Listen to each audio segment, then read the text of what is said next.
aí, pessoal? Tudo certo? Já na segunda-feira, tudo certo? Vocês arrasam, hein? A minha ainda está toda complicada. Então tá bom. Bem, já tive por aqui, eu tenho uns rostinhos novos aí, que eu não via na outra semana. Deve ser pessoal, né, de sexta e sábado, que não teve. De qualquer forma, que faltou também, né? Acontece, né? Toda pessoal família. Que vai dançar forró aí. O pessoal do forró. Anteciparam. A gente vai falar hoje sobre família. A gente tem um pacto que eu gosto de fazer no início da aula. Vou fazer de novo, então, já que tem gente que ainda não, com quem a gente ainda não conversou. Que é o seguinte: dúvida, levanta a mão. Eu vou terminar de concluir o conteúdo, né? Vou entender a dúvida. Às vezes eu dou um sinalzinho só para entender que eu quero fechar a fala, né? Para não abrir um portal antes de fechar o outro. Se o tema que a pessoa estiver perguntando for muito lá do ciclo 4, 6, 8, 10, eu vou dizer, olha, lá no 4 vai ter isso, aula tal, não perca, anote aí e tal. Né? Eu fiz esse exercício para poder organizar a dinâmica da aula, para a gente não sair e não dar spoiler dos outros ciclos.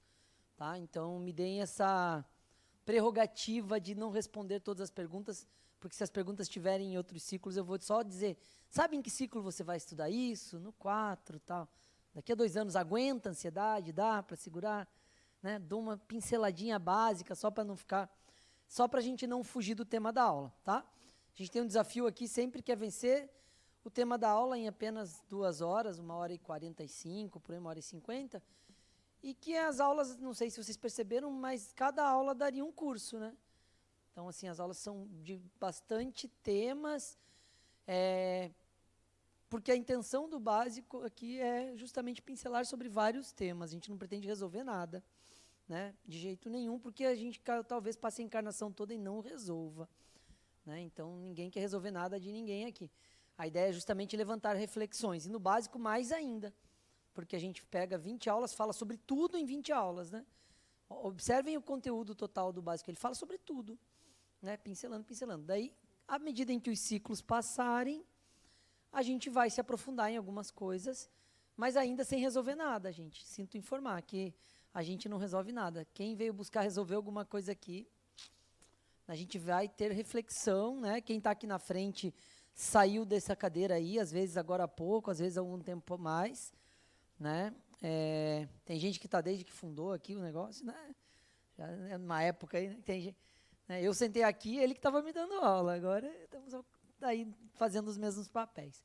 Mas a ideia é essa, né? A gente é uma casa de reflexões, a gente faz isso entre nós, né? Eu estou aqui aprendendo e, ao mesmo tempo, dividindo com vocês um pouquinho do caminho que a gente já aprendeu. Fomos bem? Tranquilos? Então, combinado. Todo mundo está passado? Tem gente precisando de nota? Como que está o esquema aí? Né? Porque dá para a gente fazer uns bônus, né, na aula para passar Vai depender da prova de hoje, né? Do teste de hoje. Pronto. Ainda pode aplicar a prova no Pode. Final, daquele jeito, Tá, né? tá liberado. Então tá bom, gente. Então, prova surpresa, todo mundo acostumado, né? Faz bem, né, para a saúde e tal. Não? Tá. Bom, gente, vamos lá. Aula 18, tá bom, dá para ver bem aí? Né? Tá tranquilo? Ô, Rodrigo, dá para diminuir um pouquinho assim, só a primeira faixa? Ah, aí, ó, melhorou. Pronto. Eu trago uma frase aqui da aula sobre família. A gente vai estudar, já vou avisando, a gente vai estudar família hoje de um jeito diferente. Normalmente não se estuda família assim, dentro de uma instituição, né? A gente vai falar das questões de família na proposta que a Adenauer trouxe aí no livro, discutindo e trazendo mais reflexão ainda, porque esse livro já tem alguns anos. Né? O livro de vocês é um livro que já está há alguns anos, ou seja, já tem todo mês, todo dia, eu acho que surge alguma coisa nova sobre família no planeta. Então, a ideia é a gente trazer uma discussão bem moderna para a pauta de o que é a família, o que a gente faz na família. Né? A gente já passou por uma sequência de aulas de reencarnação.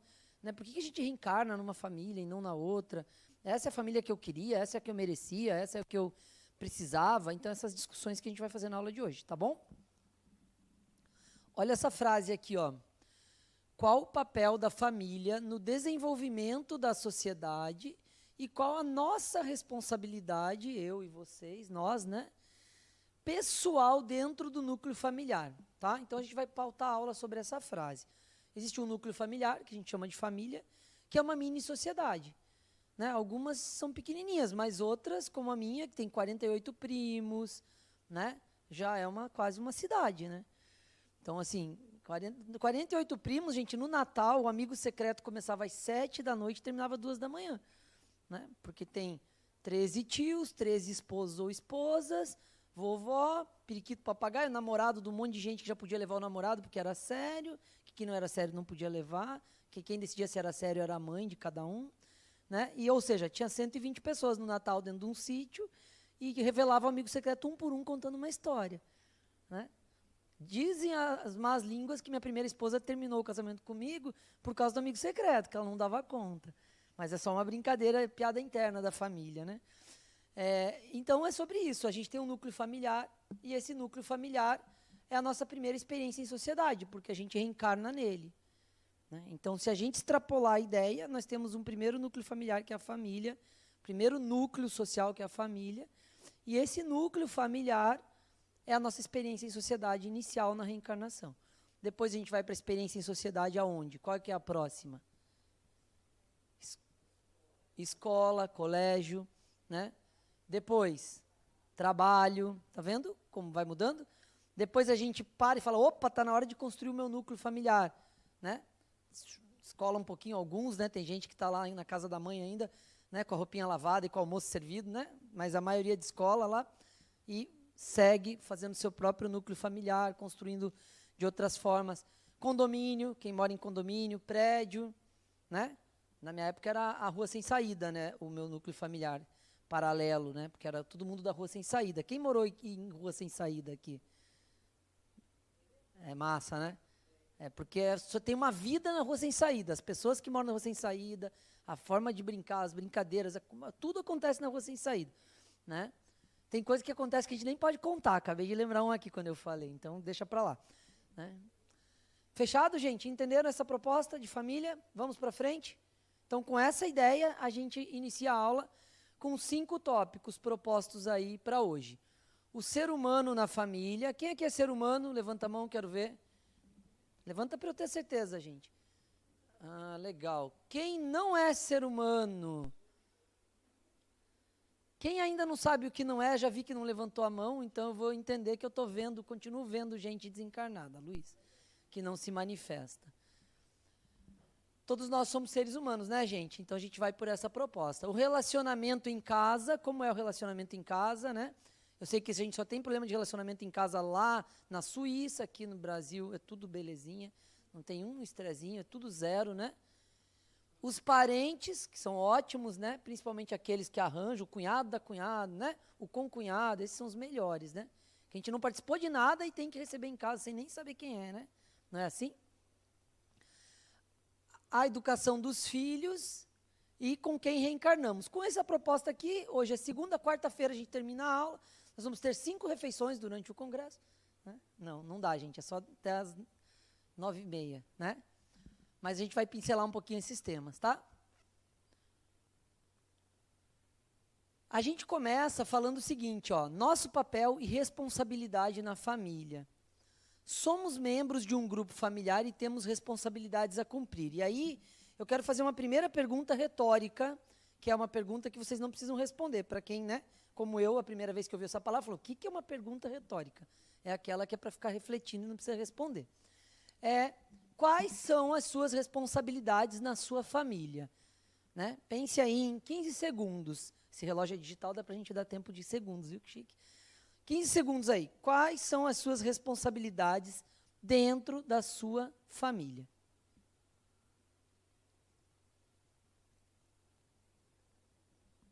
Pense com carinho, gente. Quais são, né? O que você... Isso daqui é minha responsabilidade na minha família.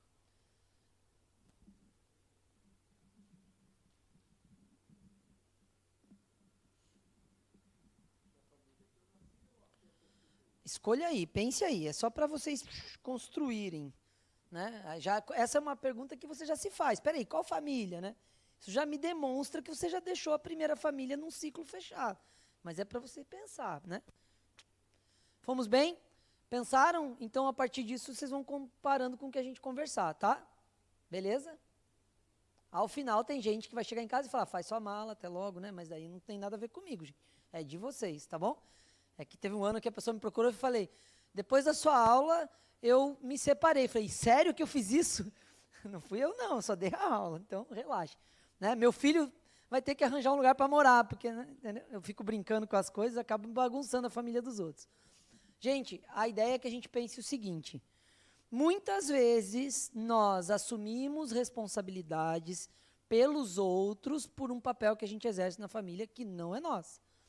Né? Então, eu tenho que falar, porque é uma experiência que eu vivi, até acho que eu falei disso na aula passada, não sei que conexão que eu achei. Ah, lembrei. Né? Então, assim, efetivamente, você acaba protegendo, para quem está no lugar de pai e mãe, sabe bem o que eu vou falar, né? Vó, então, pior ainda, né?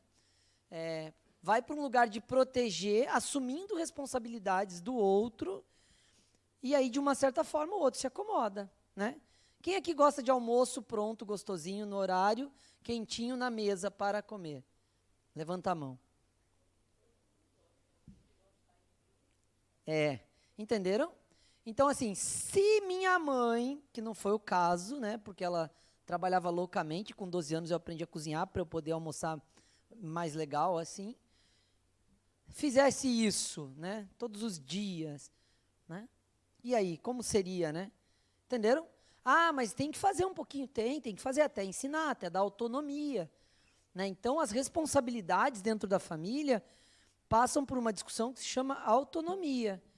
Né? Será que muitas vezes, e aí essa reflexão para vocês também, não precisa me falar, em algum momento na família, na minha família, na família original, da onde eu nasci, na família que eu construí, eu não estou ou não estive assumindo as coisas como se fosse responsabilidade minha, mas, de uma certa forma, avançando na autonomia do outro? Meus pais, né? Vou usar de exemplo. Eu falo um monte dos meus exemplos, gente, então, né? Porque eu posso falar porque é meu, né? Então, eu tenho esse direito autoral de falar, né? Um dia, meus pais assistem, às vezes, as aulas, eles fazem a EAD. Aí, pô, não sei o quê, nunca tinha pensado nisso. Falei, legal, então já sei que é um canal para eu mandar recado também, quando eu quiser, né? Funciona, né? De qualquer forma, o que acontece? Meu pai, quem escolhe a roupa do meu pai, que está com quase 70 anos, 66 anos, quem vocês acham que é? Minha mãe. Né? Porque o coitadinho, com 66 anos, né? Não sabe escolher a roupa ainda. Será? Olha que movimento interessante sobre responsabilidades. É um exemplo bobo. Tenho certeza que bateu aí na cabeça de vocês em várias idades e várias diferentes situações. Meu pai, malandramente, aprendeu que era melhor minha mãe escolher a roupa dele. Por quê? Para evitar que ela fale, não gostei dessa roupa. Então, eu devo ter visto esse movimento quando eu tinha uns 12 anos, eu acho. Né? Minha mãe falou, nossa, vai sair assim? Né? Dele, mas qual é o problema? Tá? Não, peraí, troque isso. Daí ele deve ter percebido isso acontecendo, né? Ó, que leitura. Essa é a leitura defendendo meu pai. Tem a leitura defendendo minha mãe, que eu já vou fazer. Se acalmem, né? Tem gente ali que já está me fuzilando. Né? E aí ele falou, não, peraí, então a partir de agora ela escolhe minha roupa. Ele vai para o banheiro, tomar banho e fala, mãe, minha roupa. Mãe, minha roupa. Ela não é nem a mãe dele, né? É a minha mãe. Ou seja, ele pegou meu lugar. Mas nessa hora, ele pegou meu lugar. Né? Entenderam? Claro, porque ela parou de ter problema com ele saindo com a roupa que ela não gostava. Sacaram? Então, vocês viram que tem os dois lados? Olhem aí se na relação familiar de vocês não estão assumindo responsabilidades que não são suas. Um adulto de 66 anos precisa que alguém separe a roupa dele? Que tem as duas pernas funcionando, as duas mãos e consegue usar o racional normalmente, precisa? Não. Se tivesse alguma limitação física, talvez precisasse. Não tem. Né? Então, né, é a gente olhar para isso e ver se a gente não está fazendo a responsabilidade dos outros. E esse exemplo é bem bobinho, mas isso vale para tudo, gente. De dinheiro, trabalho, comida, roupa lavada. Né? Eu tinha um amigo que a mãe ia, uma vez, ele falava, orgulhoso, agora eu moro sozinho. Estou arrasando na autonomia. Uma vez por semana a mãe ia na casa dele lavar a roupa, arrumar a casa e fazer a comida congelada para a semana. Eu falei, tá morando sozinho para quê? Tá gastando esse apartamento para quê? Não, porque autonomia, porque agora, essa coisa, não quero mais morar com meus pais. Sim, mas você não quer morar com seus pais, mas quer sua mãe vir uma vez por semana resolver sua vida? Né? Fica em casa. Ah, para agradar ela? Tá bom. Eu sei como é. Entendi. Beleza, gente? É uma relação problemática, mas que aí o terapeuta dos dois vai ter que resolver. De uma certa forma, mas no fundo é sobre a autonomia dele e sobre ela entender que o ciclo fechou, né? Mas aí é um problema para a gente resolver lá no ciclo 6 e no 7, que a gente vai falar dessas questões psicológicas mais profundamente. Se não resolver no 6 e no 7, vai resolver no 10, que é sobre autodeterminação. Daí se não deu certo, passou do 10, é na próxima encarnação mesmo. Beleza, gente? Entendido isso sobre responsabilidades? Legal? Tem umas carinhas que estão falando, meu Deus, o que eu faço agora, né? Já, gente, no slide 2. Calma, são 32 slides. Segura o coração para vocês sobreviverem até o final da aula. Né, Taninha? Será que eles aguentam? Cadê a defesa da mãe? Tá esperando? Não, fica com ela. Eu vou deixar, porque sua carinha de revolta tá muito boa. Parece a da minha mãe, quando eu pego no pé dela. Vou para a próxima, defender a classe? Então tá bom. Gente, fixação de vínculos afetivos e de aprendizagem do amor. Essa deveria ser a proposta original da família. Ou seja, nós estamos num núcleo familiar para duas coisas básicas, fixar vínculos afetivos e de aprendizagem de amor. Por isso que a gente tem essa necessidade de ser um ser social. Por isso que a gente se conecta às pessoas, porque a gente precisa afetar o outro e ser afetado. Todas as outras questões, para além disso, são materiais, são necessárias. Né? Dá para viver sem comer, gente? Dá? Alguém consegue viver sem comer? Não. Quando a gente nasce, a gente consegue providenciar a própria comida? Não, entenderam? Então, tem uma necessidade biológica, fisiológica, que comida é de graça? Cai do céu assim? Tchuc, tchuc, tchuc. Hora do almoço, cai um pacotinho? Não, né? Então, tem uma necessidade material. Né? Um bebê consegue dinheiro para pedir um iFood? Pedir o iFood talvez ele já consiga, está quase, né? Mas o dinheiro para pagar o cartão que está no iFood, não. Então, essas necessidades são construídas a partir de uma estrutura conforme a sociedade. Né? Sei lá, 300 anos atrás, 500 anos atrás, não precisava do dinheiro, precisava ter a terra para plantar. Precisava ter plantado, né? Outras coisas, mas a construção a estrutura tem várias necessidades para além do que é a proposta original, que é o afeto e o desenvolvimento da relação. Né? Essa relação de que você nasce da barriga do feminino para você criar um vínculo, a relação de que você tem autoridade vinda do paterno, que pode ser da mãe ou do pai, não necessariamente só do pai, né? Vem do paterno, a gente vai estudar um pouquinho isso também lá no 6. Mas, de uma certa forma, a gente precisa entender que o central da questão de por que existe a família é a questão do afeto e do desenvolvimento dessa relação mais próxima, que é diferente.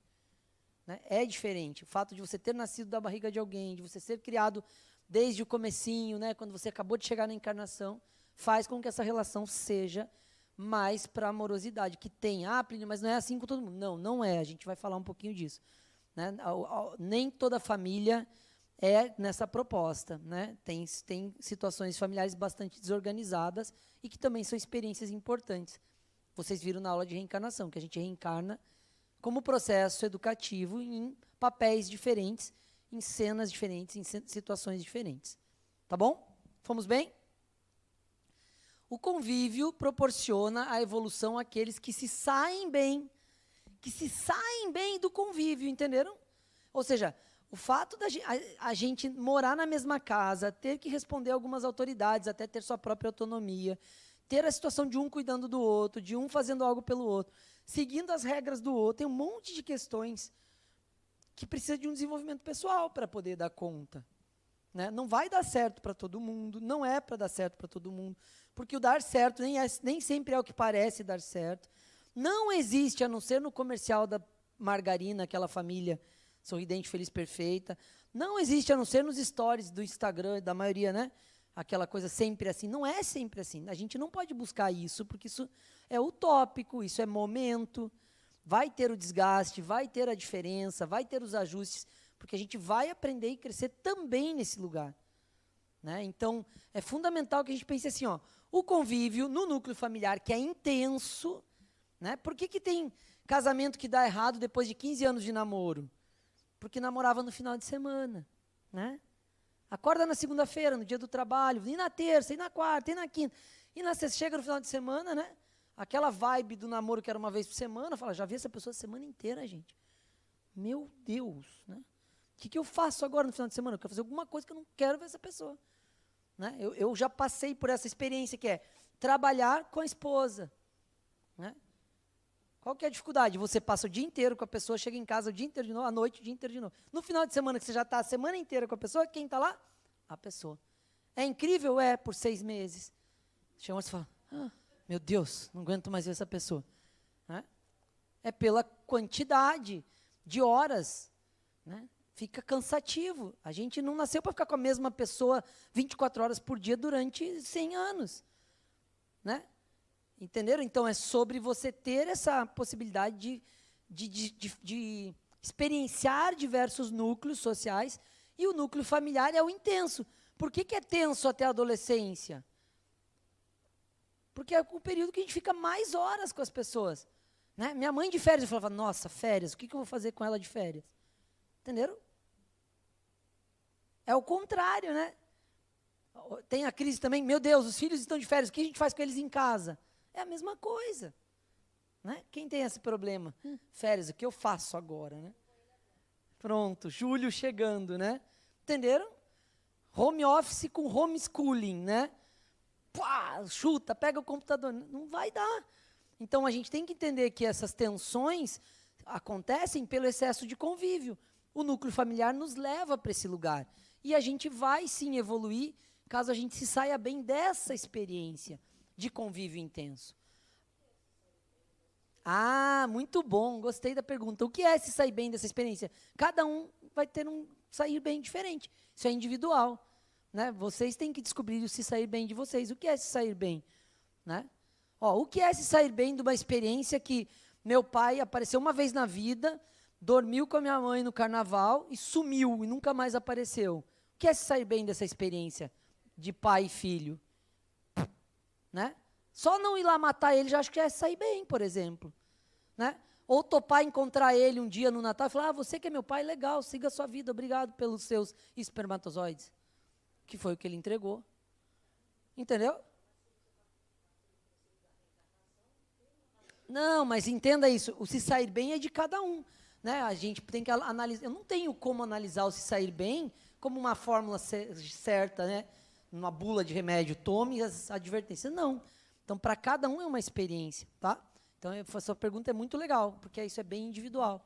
Né? Eu entender o que tem naquela família. A gente vai falar bastante disso agora, tá? Aí a gente já avança. Fomos bem aqui, gente? E aí eu coloco assim, a vida A2, A3, A4, a da minha avó era a 16, né, que eram 14 filhos. Imagina isso, gente, 14 filhos, que delícia. Né? Eu e minha irmã, a gente já quase desmontava a casa. Na verdade, nunca os 14 moraram juntos, né, porque quando começou a nascer o 11º, o 1 começou a sair de casa. Né? Então, a regra foi que eles moraram no máximo em 10 irmãos na mesma casa. Né? Mas já tá bom, né? 10 irmãos deve ter sido incrível. Minha mãe conta só a parte boa, que a visão da minha mãe tem um raio-x, ela só vê a parte boa. Aí tem uns tios que só contam a parte ruim, eu pego os dois e entendo como era, entendeu? Então é mais ou menos por aí. Nesse caso, gente, quando a gente fala da vida A2, A3 e A4, a gente está propondo o seguinte, quais as minhas expectativas quanto ao desempenho do outro? Né? Para aí, dá uma pausa, porque essa parte é tensa. Qual é a sua expectativa quanto ao desempenho do outro? Ah, nenhuma. Então, vamos lá, revisa. Qual é a sua expectativa em relação aos seus pais? Qual era, qual é, qual vai ser, qual continua sendo? Né? Qual era a sua expectativa em relação ao seu companheiro, companheira, marido, namorado, o que for? Né? O primeiro, o segundo, o terceiro, o atual, o que vai vir do futuro, que esse já não está mais legal. Né? Entenderam sobre isso? Então, no núcleo familiar, a gente tem N expectativas. E aí, nós temos cobranças versus a autorresponsabilização. Se a gente está esperando que o outro, a outra parte da família, resolva alguma coisa que é minha, é bem provável que dê chabu no final. Né? Se eu quero que a pessoa faça algo que deveria ser minha responsabilidade, vai dar problema. Porque eu estou projetando nele coisas que eu deveria alcançar. Né? Então, de alguma forma, a gente tem que olhar o que deve ser minha responsabilidade e o que eu posso fazer de cobrança em relação a isso. Por quê? Porque se eu estou cobrando que o outro faça algo que eu deveria fazer, eu tenho que olhar para as minhas expectativas. Né? A gente não faz mais nada, o casamento começou a ficar chato, ninguém faz mais nada. E qual foi a última vez que você convidou para fazer algo? Né? Tá? Tem 10 anos de casado, a gente nunca mais saiu para não sei o quê. Sim, qual dos dois está esperando o convite acontecer? Né? O filho, mas você nunca... Você não me ajuda mais na tarefa. De quem é a tarefa? Né? Você não faz isso. Então, assim, a gente tem que tomar um cuidado para em que lugar a gente está pondo o outro no núcleo familiar. Né? Essa coisa que eu simulei do pai, né? Eu tinha uma amiga que foi mais ou menos isso, foi um caso de uma semana lá, e o cara sumiu e a mãe fez carreira solo. A menina com 40, 30 e poucos anos, a gente conversando, falou assim, e aí, Plínio, o que você acha? Apareceu meu pai. O que você acha sobre o quê? Eu não quero nem ver ele, ela falava, né? Tem certeza? Você não quer ver? Eu tinha maior curiosidade de pelo menos sentar. Você está maduro, adulto, você vai sentar numa mesa, um de cada lado da mesa, você tira a faca, né? Para garantir. Fica só com um garfo, porque um furinho de garfo não mata, né? Dependendo, em algum lugar mata. Né? E começa a conversa. E aí, como que foi? O que aconteceu? Por que aconteceu? Tira todas as suas dúvidas, desenrosca, porque deve ter um monte de coisa enroscada em 30 anos, se perguntando, cadê meu pai? Por que ele fez isso, né? Desenrosca o que você não conseguiu, que seu terapeuta não desenroscou até agora, ao vivo, e no final você fala, legal, vamos nos ver uma vez por mês, legal, obrigado, siga a sua vida, ou sai correndo para não dar uns tapas, pronto. Né? É simples? Claro que é simples para mim, que meu pai estava lá em casa, pegando no meu pé, me dando um monte de regra. Para ela, que não teve isso, deve ser muito mais difícil que para mim. Mas é sobre isso. Qual é a expectativa? Que expectativa ela pode ter de um pai que apareceu aos 36 anos, querendo conhecer a filha? Né? Baixa, não é? Se com 36 anos ele não teve essa curiosidade de conhecê-la, né? A expectativa tem que... Ela falou assim... E eu falei, o que você espera? Ela falou, nem sei o que você espera. Eu falei, então é isso mesmo, você não tem expectativa nenhuma, porque você já está adulta sem ele. Né? Vai lá só para ter essa experiência de conhecer a pessoa, ver o que ele pensa. Vai que a versão dele é melhor que a da sua mãe. Vai bagunçar muito minha mente. Eu falei, então deixa quieto. Agradeça, mande um beijo, fale, valeu, obrigado pelos espermatozoides que me tocam. Entenderam isso? Né? Então, é sobre isso aqui, gente. Então, quais são as expectativas? Mas aí é um problema dela, né? Respire.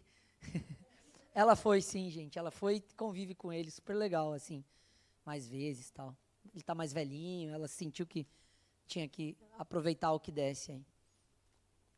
Final da história. Pelo menos por agora, né? Na próxima encarnação, pode ser outras experiências. Bom, entenderam isso, gente? Então, cuide, porque às vezes você está esperando o desempenho do outro, fazendo cobranças que, na verdade, são de responsabilidade sua. Tá? Isso acontece em todas as relações. Pai, filho, vovó. Né? O que você pode esperar do seu vozinho com esquizofrenia com 85 anos? É super difícil, é uma doença familiar, afeta todo mundo, e a sua expectativa e cobrança é, obrigado por ter feito essa família até chegar em mim, agora eu vou cuidar de você. Não tem o que fazer. É uma condição, é uma experiência, é um momento, e você vai trabalhar o afeto de outra forma ali. Com a tolerância máxima, abrindo parte de um percentual da sua vida e chamando o restante da família para fazer os outros percentuais.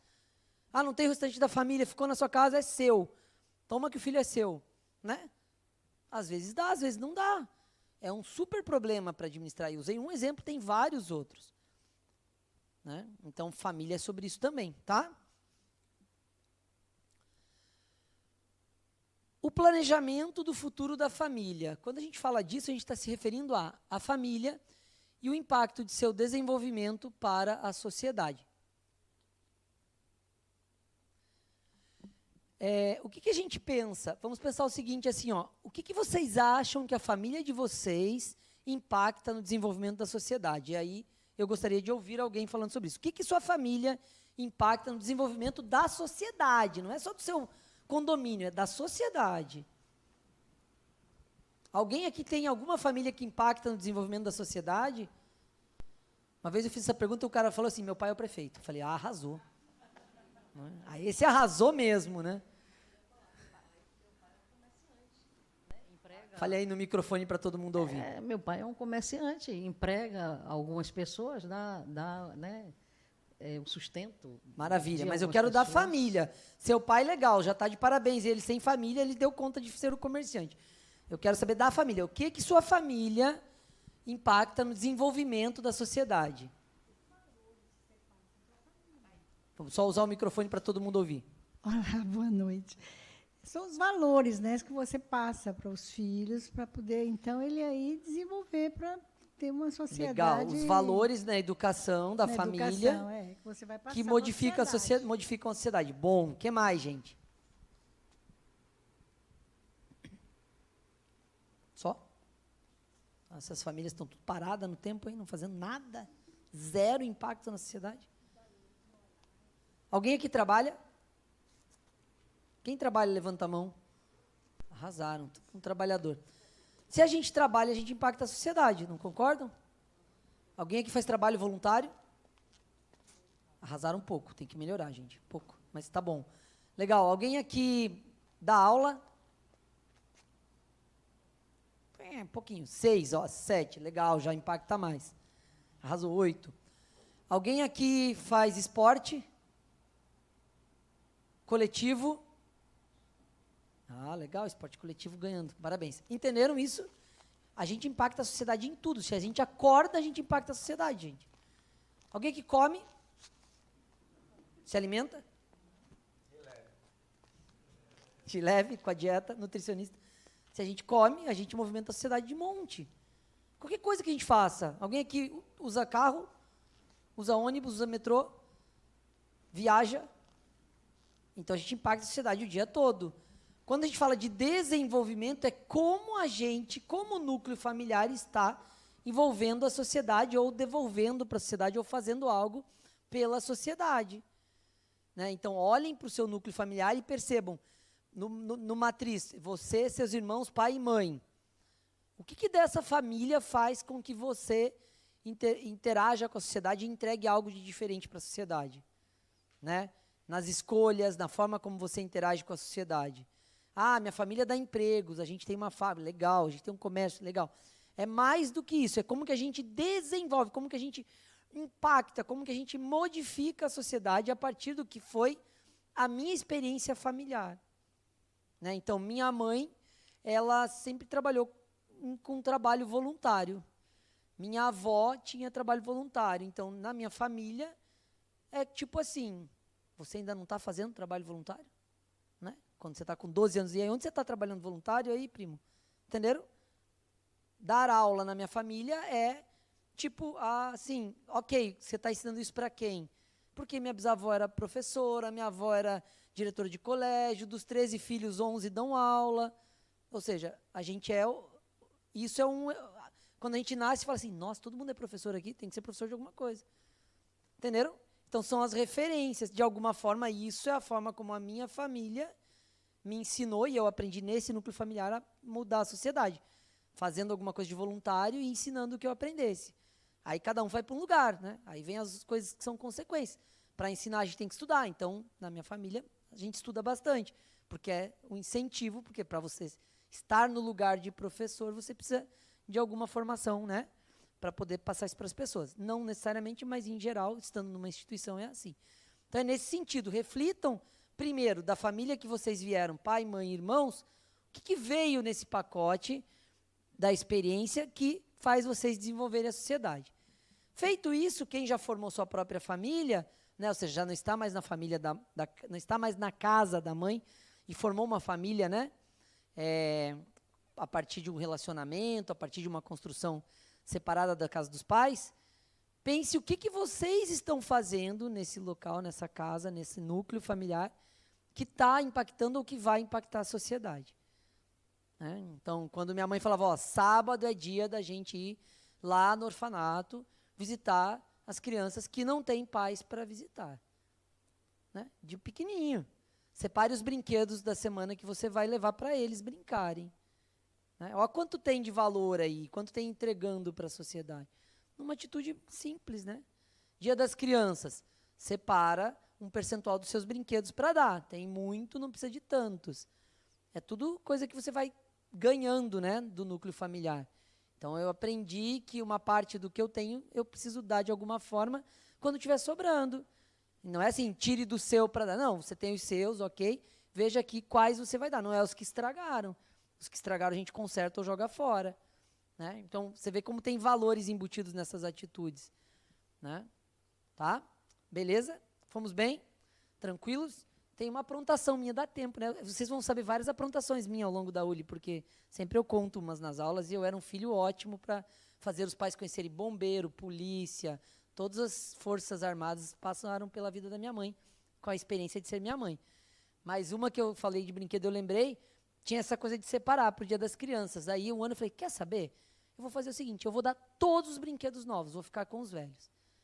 Né? Criança, fiz isso. E aí fiz o saco lá, num saco gigante de brinquedo e tal. Minha mãe doou e tal. E aí um dia meu pai, no final de semana, a gente foi fazer alguma coisa com o brinquedo que a gente fazia.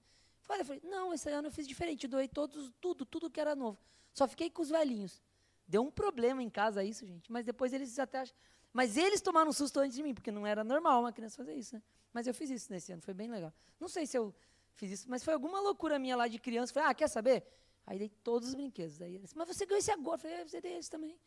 Aí foi bem legal. Minha mãe deve contar uma versão melhor dessa história. Beleza, gente? Fechado? Fomos bem? Tranquilo aqui? Deu para entender isso sobre impacto? Olha só. A família é sempre fruto de um planejamento? Não, né? Às vezes é fruto de 2 listrinhas aparecendo num negocinho, né? A gente fala, caracas, vou ter que montar uma família, né? A minha foi assim. A minha primeira foi assim. A segunda foi planejadinha. Quanto planejamos? Ó, teve gente que lembrou aí do susto, né? Esse susto é susto. Ele é bem legal, esse susto. O meu problema da minha primeira família é que meu sogro era japonês e eu tive que ir na casa dele contar. E essa história foi meio tensa. Eu tive que planejar umas 50 vezes a fala e não deu certo do jeito que eu pensei ainda. Mas fica para um outro dia essa história completa, para você que gosta do final da história.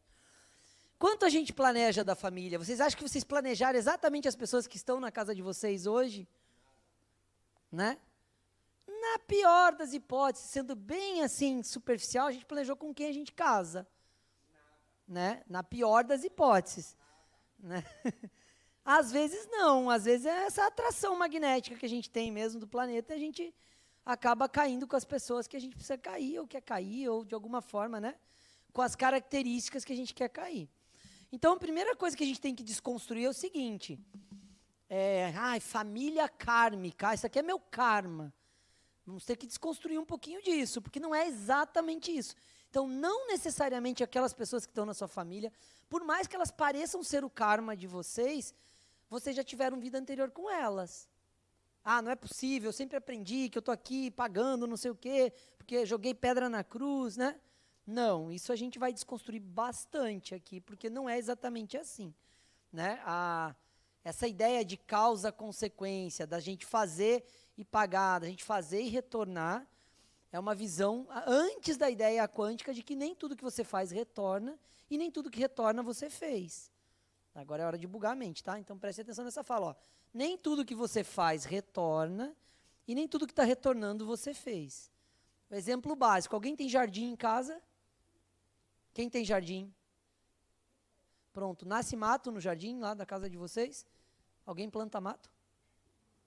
Viu? Então, nem tudo é causa e consequência. O mato nasce sem ninguém plantar. Simples, né?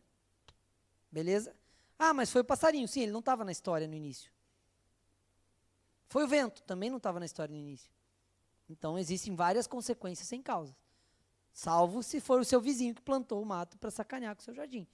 né? Semeou, imagina um pacotinho de tomate, passa ali, né? Por inveja do seu jardim que estava bonitinho.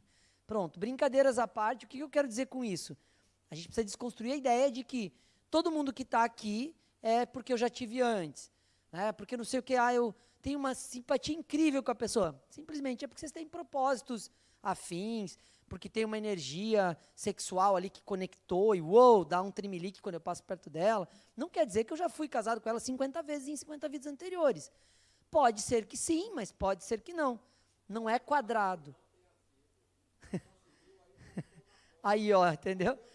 Entendi. Então, pode ser. Vai que foi bom, vai que foi ruim, né? Então, assim, o que eu quero dizer é, nem tudo que a gente vive na família é planejado, tá? Eu planejei estar casado com essa pessoa por 15 anos, depois eu planejei separar. Não.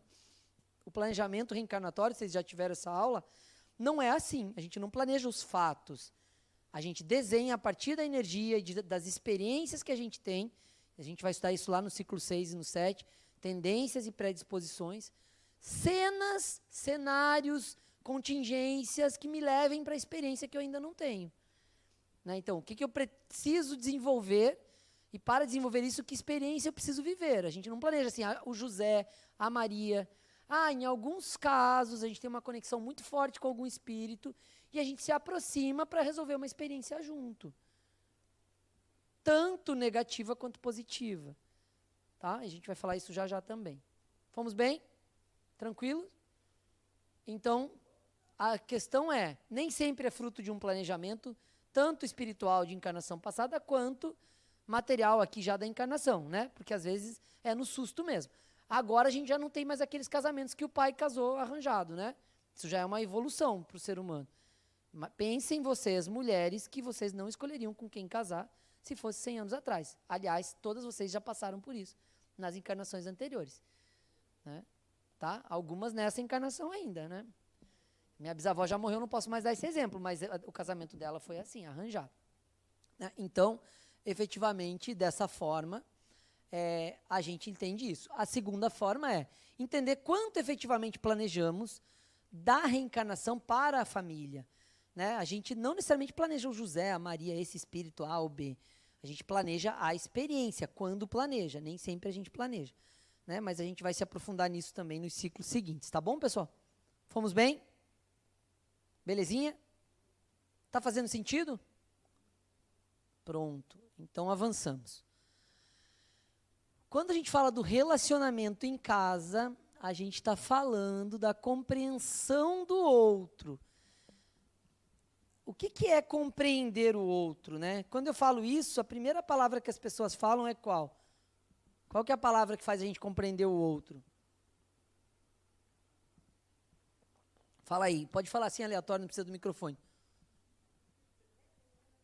Não, compreender o outro. Tolerância é necessário, mas para compreender o outro, que palavra a gente usa? Empatia, né? Pronto, é a palavra da moda, tá? Rola no Instagram de muita gente, né? Então a gente usa ela porque é importante. Empatia é estar no lugar dos outros, se colocar no olhar do outro, sentir aquilo e respeitar o olhar do outro. É um conjunto de coisas. Não é uma palavrinha que você compra no boteco, põe no bolso e fala, agora está funcionando. Não vai, porque é difícil. Né? Entender o tempo do outro, entender a limitação do outro, olhar com o olhar do outro, estar no lugar do outro, respeitar que o outro pensa diferente que você, é difícil. Né? Então, empatia talvez seja uma habilidade que precisa de algumas encarnações. Né?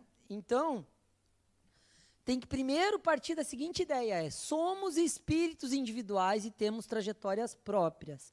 Ou seja, você e seu esposo, você e sua esposa, sua companheira, seu filho, sua mãe, seu pai, cada um é um espírito diferente.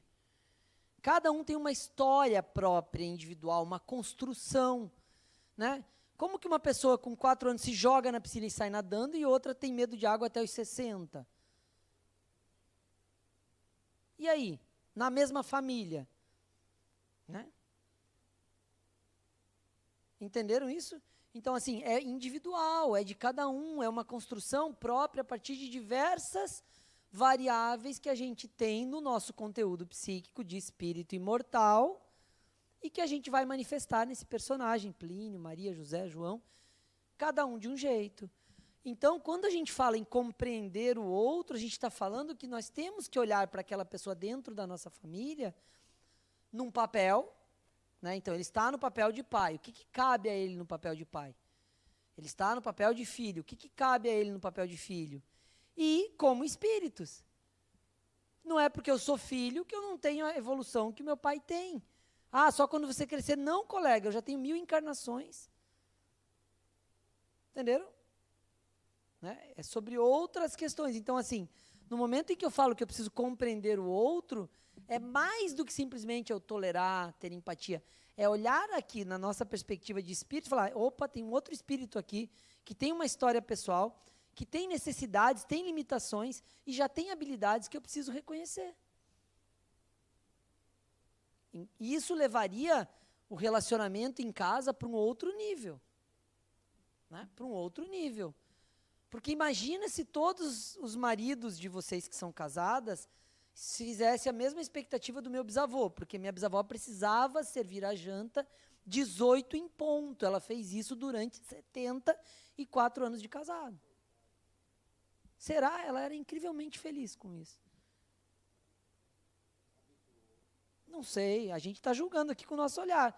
Né? Eu ia para a casa dela e minha mãe falava, arrume sua cama igual na sua casa, ok? Ela começava a chorar, porque na casa dela um homem jamais arrumaria a cama. E eu tinha só 9 anos. E aí, quem está certo, né? Minha mãe, eu ou a minha bisavó?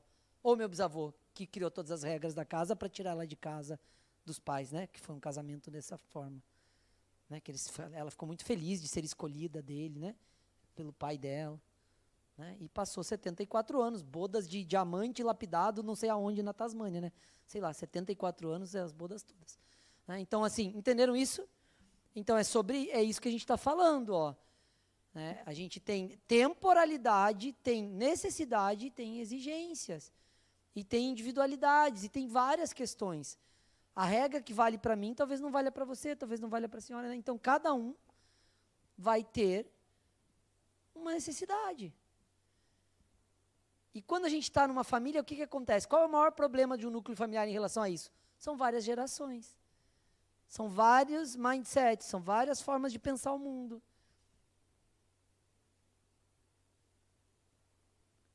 Né? A regra da minha casa era assim, se aparecer com brinco, eu corto a orelha. Eu sempre quis pôr brinco. Vocês acham que eu coloquei brinco? Eu ouvi isso, se aparecer com brinco aqui, eu corto a orelha. Ouvi isso desde os 7 anos, né, quando um primo meu pôs brinco. E aí a família, né, todo mundo vai pôr brinco, porque ele arrasou, pôs brinco, né. Vocês acham que eu coloquei brinco? Não, até hoje, estou com 44 e não vou pôr brinco. Depois que meu pai desencarnar, quem sabe eu ponho um brinquinho. Hã?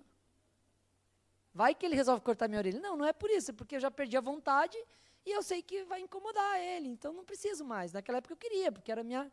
Eu queria pôr um brinquinho e tal, mas agora eu já não quero mais, já não faz mais sentido para mim o brinquinho. Entenderam? Quanto disso diz sobre o relacionamento em casa? Quanto a falta de compreensão do outro? Né? Quanto a limitação? Hoje a gente sabe que não é o brinco que vai dizer o gênero ou a masculinidade ou qualquer coisa da pessoa. Né? Será que na geração do meu pai, em 1960, sabia? Não. Né? Homem não usa brinco, mulher usa brinco. Regra, acabou. Né? 30 anos para trás, quem escolhe o marido não é a esposa, é o pai. Não é assim? Entenderam? É sobre isso. Fechado, gente? Fomos bem? Tranquilo? Dificuldades para viver em família sendo indivíduos. Vocês acham que existe dificuldade para viver em família sendo indivíduo? Eu achava que era só lá em casa que a gente tinha isso. Vocês têm também, é? Já me alivio, ufa. Ainda bem, não estou sozinho no planeta. Gente, é óbvio que a gente vai ter dificuldade. Principalmente, quando a gente tem mais que uma pessoa. Né? Não existe família de uma pessoa só? Então é sempre. Né? Ou seja, 2 pessoas decidem conviver. Ai, 2 irmãos iguais, sendo da mesma barriga, mesma mãe, mesma educação. Não tem nada a ver um com o outro. São indivíduos, são individuais, têm uma história própria, são espíritos, tem várias encarnações anteriores. Não tem como ser igual. Sofreram a mesma influência cultural, social, educacional dessa encarnação. Tem outras 800, precisa de 800 iguais para nivelar. Não sei o que fazer com fulano, porque o ciclano nunca me deu problema. Será? Ou ele que esconde bem os problemas? Né? Ou será que ele está alinhado aqui, entendeu o esquema? Né? Isso tudo é sobre a relação familiar. Então, existem essas dificuldades. Resiliência, fundamental. O que é resiliência, gente? Alguém me explica o que é resiliência de forma objetiva? Uma vez eu falei assim, a pessoa levantou, esse é o assunto do meu mestrado. Eu falei, não, era só uma perguntinha básica. Por isso que eu já falo assim, de forma objetiva. Não preciso da tese, não. E aí, gente, o que é resiliência? Capacidade de resistência quando esticada. Né? Então, pensa num bambu que você dobra e ele volta lá para o lugar. Isso é resiliência. Né? É uma característica mecânica do negócio. Você consegue segurar a onda quando esticado. Né? Vocês já se sentiram esticados na família? Assim, teve que voltar assim? 3, 20, conta até 10, 294, 293, 328. Já passaram por isso? Né? Resiliência, você precisa ter resiliência para conviver com o outro, para ir para o lugar do outro, né? Para sair pela casa catando o calçado do outro, né? Alguém passa por isso? Né? Onde é o lugar do calçado, gente? Na sapateira, no armário, né? No meio da sala? Para mim é na sapateira, no armário. Tem gente que acha que é no meio da sala. Faz o quê, Taninha? Né? Casa, compra uma bicicleta ou guarda o calçado para manter o convívio bem? Né? Entenderam? Né? O armário de camisas para minha mãe era todas para o mesmo lado, separadas por cor. O dela era uma zona. E aí? O que eu fazia? Bagunçava o dela. Falava, você está reclamando do meu, vem aqui ver o seu armário. Mas eu trabalho, você fica em casa. Falei, que injusto. Né? Mas sobre isso a gente fala outro dia. Paciência. O que é paciência, gente? É quase a mesma coisa que tolerância, né? Paciência é você ficar paciente sem agir. Né? Tolerância é você segurar até aqui eu tolero, daqui eu não tolero mais. Né? Então, paciência assim, não podemos fazer nada.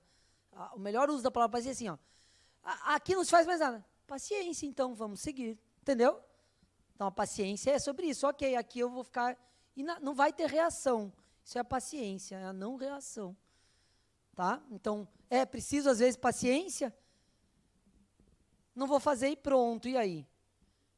Não deu, então tá bom, então vamos dormir amanhã, o dia começa de novo. Né? Não tem a tarefa, não tem, ok, então aguardamos sua nota baixa, depois a gente vê o que acontece. Paciência. Às vezes a gente precisa saber desenvolver isso, né? Porque tem um gasto de energia gigante e que no outro dia dá um resultado parecido. Tá? Então é fundamental. Compreensão. O que é compreensão?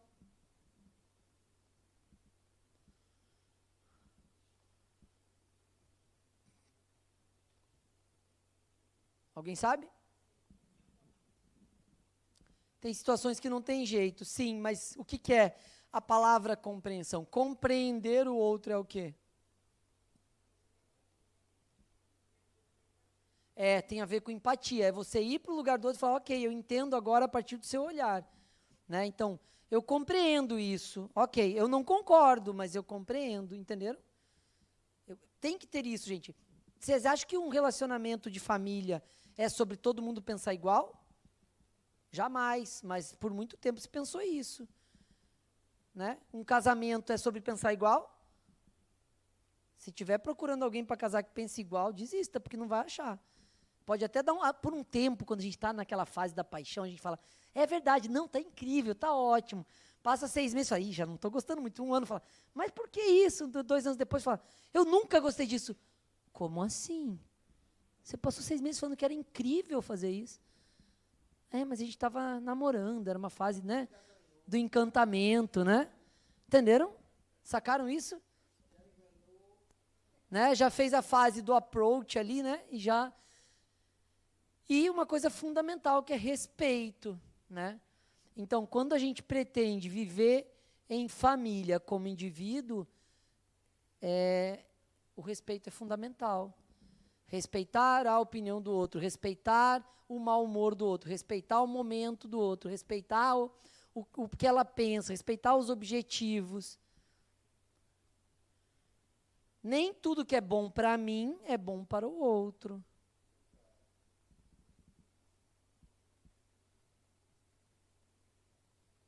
Quantas colheres de açúcar vão num café, gente? Meia. Quantas? Uma xícara de café, quanto de açúcar? 5 colheres. Arrasou, Luiz. Você é da turma lá de casa, menos eu. Teoricamente, 5 colheres de açúcar é um problema para a saúde, não é? Pronto. Mas não para todo mundo. Né? Quem quer pôr 5 colheres de açúcar entende que não é um problema para a saúde. Aí você vem com a desculpa, mas eu estou preocupado com a sua saúde. Não, você está preocupado que ela está usando mais açúcar que você. É meu caso esse, tá? Estou usando uma terapia aqui com vocês. Né? Então, eu acho um absurdo 5 colheres de açúcar num café. Se fosse só 5, ainda estava bem, né? Sabe quantas gotas de adoçante vão num café? Na bula do adoçante fala assim, 2 a 3 gotas. Não 5 jatos. Entenderam? Jatos, entendeu? Então é sobre isso, né? Eu preciso aprender a respeitar, certo? Aí você vai entender que, mas isso vai fazer mal para a saúde dela. Indivíduo, autonomia. Qual é a minha, lembra lá do primeiro slide, qual é a minha responsabilidade no relacionamento familiar? É garantir que ela viva até os 90? Entenderam isso? Sacaram? Né? Meu avô, com diabetes, acordava de madrugada para roubar comida da geladeira. Morreu depois de um AVC. De quem foi a responsabilidade? Minha avó está até hoje achando que é dela, que cozinhava bem. É sério isso, gente. Minha avó acha que ela é responsável pela morte do meu avô, porque ela cozinhava bem demais e ele não resistia às comidas que ela fazia. É triste e é real. Então, uma pessoa vai passar se culpando porque cozinhava bem, fora do normal, de mão cheia, por um cara que era glutão e não conseguia entender que não podia comer tanto desse jeito. E se matou. Ela está com 87 e ele morreu com 60. Ela não tem nada a ver com isso, que continue cozinhando quando eu vou lá, porque é muito bom. Mas ela tem essa crise e ela vai morrer com essa crise. Ninguém tira isso da cabeça dela. Porque o médico falou que ele morreu pela boca. E ele morreu pela boca, comendo loucamente. Né? Ou seja, não controlava nunca a diabetes, porque ele comia tudo e escondido ainda. Ela, mas se eu não fizesse? Eu falei, ele ia comer na vizinha o negócio, ia dar na mesma. Né? Então, não é isso. Entenderam a responsabilidade? Entenderam quando a gente fala disso? Né? Trazendo para casos práticos, ficou bom? Quanto de responsabilidade a gente assume dos outros em casa, gente? Não tem um aqui que não assume nada. Microfone? Luizinho. A gente sempre está assumindo alguma coisa que não é nosso. Querendo resolver a vida do outro, com a desculpa, né? O meu último, só para concluir, o meu último apelo era assim, mas quem vai ter que cuidar de você doente sou eu. Né? Então, você vê, a gente vai apelando para um negócio, não, você vai ficar doente, beleza, e se eu entender que eu passei 40 anos falando que açúcar faz mal e você comeu açúcar que nem doido, você vai para um lugar que alguém cuide de você, porque eu falei a minha parte, entendeu? É fácil? Não é. Vai ser frio? Vai. Todo mundo vai criticar? Vai. Mas é uma escolha. Né? O contrário também, porque eu faço um esporte mega louco. Pode ser que eu morra num esporte desse. Eu falei que não adiantava ficar fazendo isso, que esporte mais doido, entendeu? É escolha de cada um, né? Mas é difícil. Mas quando você tem uma idosa de 84 anos que quer tomar todos os remédios que vê pela frente, o que é que você faz? Esconde os remédios. Ela briga, deixa chora, brigar. diz que você está matando. Deixa chorar. Garanta que o médico deu a receita e esconde os remédios. Manda fazer uns remedinhos e fala, que ideia boa. Arrasou na ideia, você viu? Coletividade dando ideias boas. Arrasou. Beleza, gente? Fomos bem na reflexão? Ceder para conquistar. Viver bem em família é melhorar o relacionamento interpessoal, né?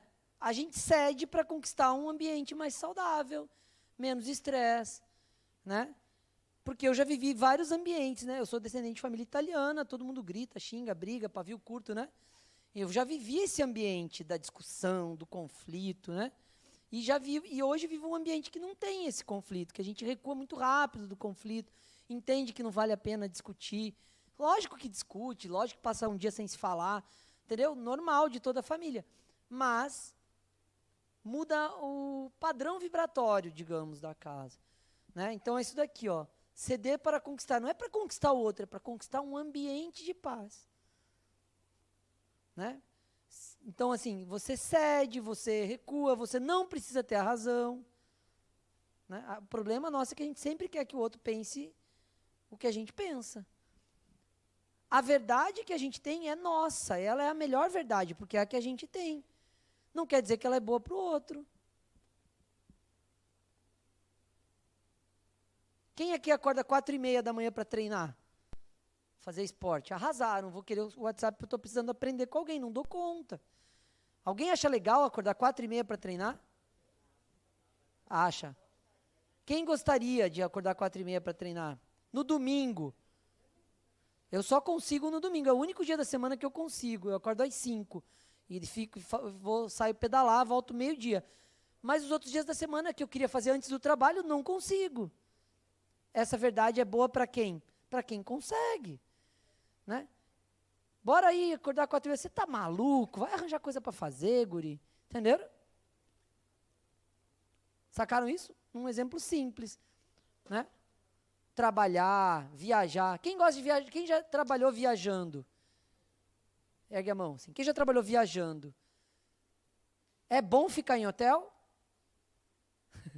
Só quem trabalhou viajando sabe que não. Todos os outros falam, é incrível, ai, como eu queria ter seu trabalho. 86 viagens num ano foi meu recorde. Sabe o que isso significa? 2 por semana. Né? Não aguentava mais ver hotel, não aguentava mais ver avião, não aguentava mais ver check-in, não aguentava mais ver lanche de avião. Né? Trabalhar viajando é incrível para quem não trabalha viajando há anos. Chega uma hora e fala, nossa, né? Então, assim, não tem como a gente querer fazer com que a nossa verdade seja boa para o outro. Ceder para conquistar. Certo? Sobre isso, olha só. Entender as diferenças da individualidade de cada um. E discutir. Isso aqui é uma decisão muito importante no relacionamento, gente. Até tem uns cardzinhos disso na internet. Você quer ter razão ou ser feliz? Eu já sei que eu quero ser feliz, mas às vezes eu tento ter razão. Ainda não aprendi. Eu já sei teoricamente, mas não consigo praticar 100%. Às vezes eu me pego querendo ter razão. Mas eu sei que eu quero ser feliz. Já é um começo, porque tem gente que nem sabe que quer ser feliz. Né? Quando você escolhe ser feliz como prioridade a ter razão, o microfone aqui, Robertinho. Você vai para um lugar que eu preciso entender as diferenças de cada um. Eu posso gostar de café sem açúcar e a minha esposa pode gostar de café com 430 gotas de adoçante. Né? É o gosto dela. Ah, tem risco para a saúde? Tem. É a escolha dela. Se ela ficar doente, quem vai cuidar? O médico e o hospital ou o asilo. Não vai ser eu. Se vier uma doença relacionada a coisas que eu passei 20 anos falando, não vai ser eu. Se é que ela vai durar me ouvindo 20 anos, né? Porque também é um saco alguém falando, você não é, você não é, você não é, né? É, claro, concordo, mas tem que ser. Senão a gente vai, né?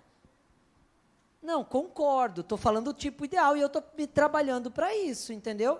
Bugou em coisa que eu alertei, sucesso na vida, o asilo vai cuidar bem de você. Eu mando uma carta no Natal.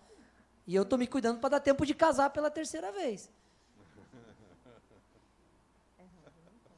Quando vocês conhecerem ela nos próximos ciclos, aí vocês não falam que eu falei isso, tá? Deixa a vida rolar. A vida vai mostrar isso, não vai ser vocês. O Robertinho ele já vai me entregar, ó. Diga. Boa noite. Eu quero uma pergunta, Plínio. E como conviver em paz com uma família que não respeita a sua opção religiosa? E são, na maioria das vezes, extremamente agressivos, abusivos. Se você é espírita, você anda com um demônio, você vai para o inferno. Não tem um respeito em relação a isso, do limite, né? Claro que você vai evitar o conflito, você vai pedir respeito, você não vai se envolver em certas rodas de conversa. Evitar, né? Evitar. Mas quando ainda assim as pessoas, por serem da sua família, não respeitam, criam situações, fazem piada, você tem que viver escondido. Exemplo, hoje eu pratico a doutrina espírita, estou aqui, né? Me sinto muito feliz pela escolha que eu estou fazendo. Mas eu venho de um ambiente extremamente protestante. Sim. E minha família, a maioria nem sabe que hoje eu estou frequentando o centro espírita. E que a aula é gravada, viu? Não, tudo bem. Eu estou de costas aqui, ó. Como vai? Roberto, entra na frente da câmera aí. Eu estou aqui, por favor, bota a mão aí, na moral. Minha tia Freira assistiu uma aula gravada minha que eu estava dando aqui e escreveu no comentário da fundação: Plínio Fernando, o que é isto? Aí eu liguei pro meu pai, liga pra tia Lúcia e resolve o BO, porque ela viu uma gravação de aula que eu dei. Pronto, é mais ou menos isso. Entendi. E, mas eu me sinto bem. Falou com a pessoa certa, né, Tânia? Tá vendo? Mas sério, é meu desabafo, me acolham. Legal. Mas eu me sinto bem hoje com minha escolha. Me sinto muito acolhida, me sinto em casa. Sim. Eu às vezes me pergunto, meu Deus, como eu não consegui estar aqui antes? Legal. Nesses últimos meses foi um divisor de águas para a minha vida. Mas eu venho desse meio, eu já fui evangélica, praticante. Só que os meus pais são extremamente odiosos da doutrina. E tudo bem, eu aos poucos, às vezes eu estou com o evangelho, eu escondo os meus livros, tal, não vivo com eles, tá? Eu sou carreira solo independente. Mas a gente quer se sentir pertencente, Sim. A gente quer, sabe? Muitas vezes minha mãe, eu sinto meu pai, poxa, você é diferente, pede conselho, pede isso e aquilo, e eu sei que muitas coisas é hoje da minha espiritualidade. Legal. E eu escondo muitas coisas porque eu não quero viver tomando pedrada, é muito pesado, entendeu? Entendo, Obrigada, viu, gente? compreendo, valeu, obrigado por dividir com a gente. Primeira coisa, quem resolve esse problema se ele ficar crítico, não vou ser eu, vai ser seu terapeuta. A pessoa está matando o pernilongo virtual ali.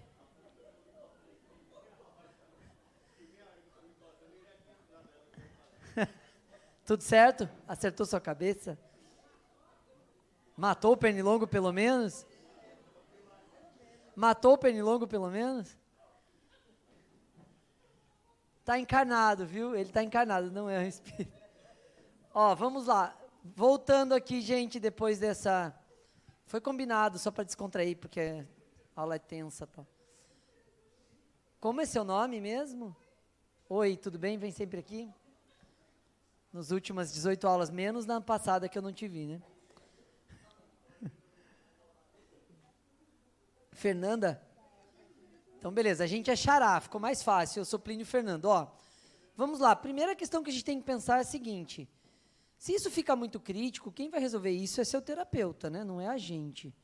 Tá? Primeira coisa, sempre pense nisso, é sobre você, não é sobre sua família. 2,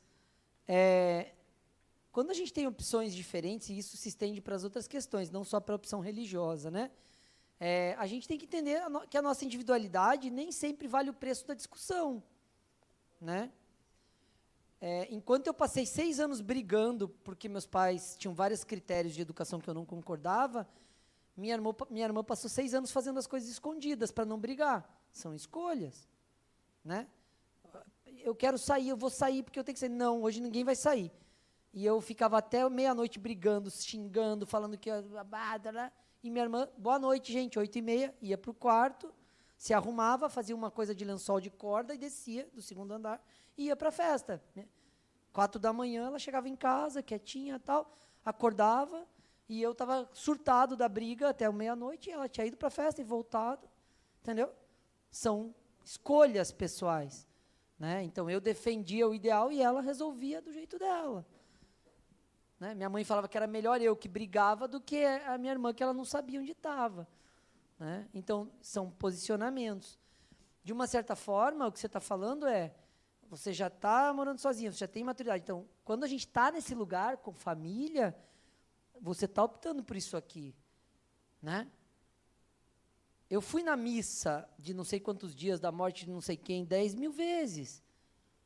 Aí eu com a minha mediunidade, vendo o morto, inclusive, abraçando não sei quem e tal, e as pessoas lá, e eu ia lá discutir que aquela religião não era minha? Não. Né? Ficava olhando. Daí minha avó uma vez veio me abraçar e falou, nossa, você está igual o Chico, que era o filho dela que tinha morrido. Daí todo mundo, eu não tenho nada a ver com o Chico, sou completamente diferente. Só que ele estava aqui comigo, e eu conversando com ele, desencarnado. Eu, vó, é verdade. Ela, nossa, você está muito igual a ele, eu estou sentindo ele. Falei, vó, eu sou muito parecido com ele, entenderam? É sobre isso. Então, assim, é como você convive num ambiente sendo diferente. É exatamente sobre isso. Não tem problema. Eles estão errados na religião deles? Não. Você está errado na sua? Não, para eles sim. Né? Senão não incomodava. Né? E aí são escolhas. Né? Então, a gente não demora, mas a gente aprende que bater de frente não é a melhor solução. Claro que divide, mas aí você tem que escolher o que você quer para você. Exatamente. Você quer paz, quer ser feliz? Né? Agora, se você esperar que eles acolham sua religião, você vai passar a vida tentando fazer isso e não vai dar certo. Né? Segue a vida. Aí você vai ter que fazer uma relação familiar mais fria, é a mesma que eu falei. Doenças provenientes do açúcar, asilo. Passamos 10 anos discutindo e agora cada um usa o açúcar que quiser. Tem 2 sucos na mesa, o meu sem açúcar e o dela melado. Né? Saturado, super saturado, para quem é da química aí. Né? Com coisa de fundo, como que é o nome? Solução superfaturada com não sei o que de fundo. Ou seja, tem meio quilo de açúcar diluído no negócio e mais 200 gramas no fundo. Decantou, Beleza? Tranquilinho? Foi bem? Fernanda? Joia? Dá conta, vai de leve, né? Aparece menos vezes, aparece nas coisas que não tem a ver com religião, né? Porque se eu aparecesse no Natal, tinha o terço da minha avó. Putz, né? Entendeu? Tem uma semana do mês que tinha o terço, eu não aparecia na casa de ninguém, porque eu não queria rezar o terço. Eu fui aprendendo a fazer isso, né? Tá? Mas eu também escrevia jornalzinho, mandava para o Vaticano, eu era meio revoltado. Mas essa é outra história. Eu só ia dar uma contribuição sobre o que ela falou. Meu marido, todo dia que eu saio de casa para ir para o centro, ele me pergunta se eu vou para Macumba. Eu falo, vou para Macumba, hoje tem aula de galinha preta, não posso perder. Tipo, entra na brincadeira, não me deixa afetar tanto pelo que ele fala, porque eu não preciso da validação de ninguém. É uma coisa minha religião é uma coisa minha. Minha espiritualidade é sobre mim, não é sobre meu marido, sobre minha mãe e meu pai. Então, assim, a gente já está numa fase da vida que a gente não precisa mais dessa aprovação, né, de mãe, pai, marido, seja lá quem for. Então, assim, se está bem para você, acho que é meio que tentar abstrair ao máximo e não deixar se afetar tanto com a opinião dos outros. E o mais importante, porque ela falou uma coisa importante, né? A gente quer essa relação, a gente quer aquela... Né? Seria tão legal se seu marido tivesse aí sentado com você, deve ter isso na nossa cabeça. Né? Mas também tem que estar tranquilo o dia que ele trocar por uma pessoa da religião dele. Então, entendeu? Por uma pessoa que seja à toa. Entenderam isso? Essa é a dificuldade, né? O dia que as pessoas falarem que ela não pode mais entrar em casa porque a religião que ela pratica não é aceita na casa deles, né? Porque ela está com o demônio, entenderam isso? Então, a autonomia passa por isso, né?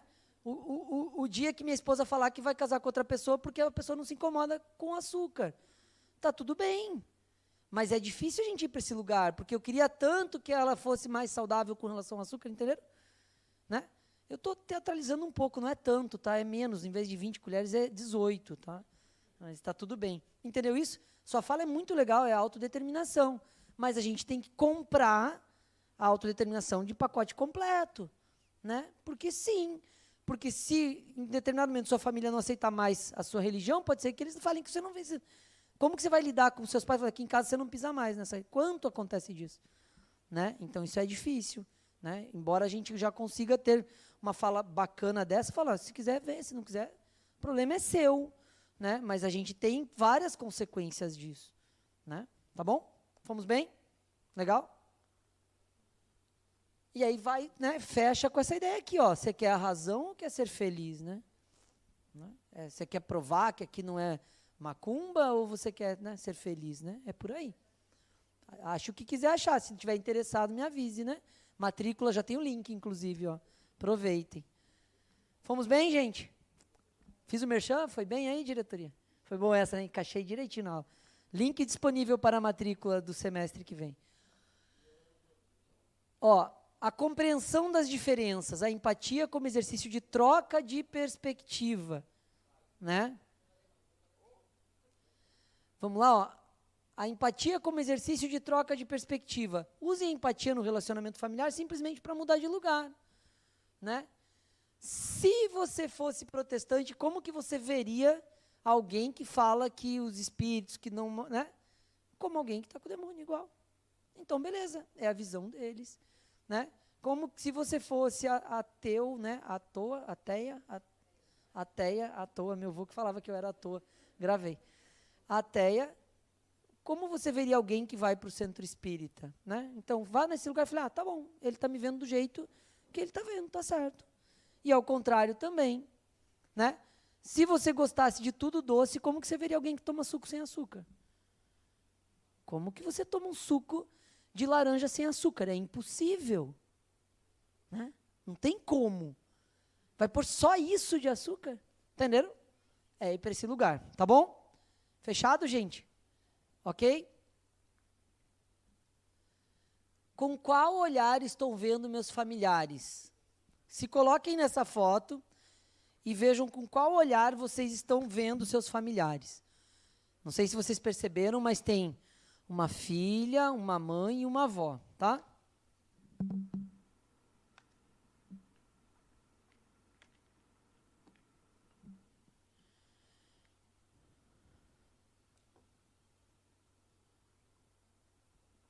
Como que minha filha enxerga minha mãe? Ah, mas é que ela já tem mais idade, é normal ela entender assim. Né? Uma pessoa de 19 enxerga uma pessoa de 65, 62, entendendo que ela é de 60 anos atrás. Né? Como que a gente faz isso? Como que a gente se coloca nesse lugar? Como que a gente exercita essa convivência de gerações diferentes, de épocas diferentes, né? Como que vai ser meu pai recebendo o namorado da minha filha de brinco na casa dele, né? Porque os da minha irmã, eles tocaram todos, nenhum entrou.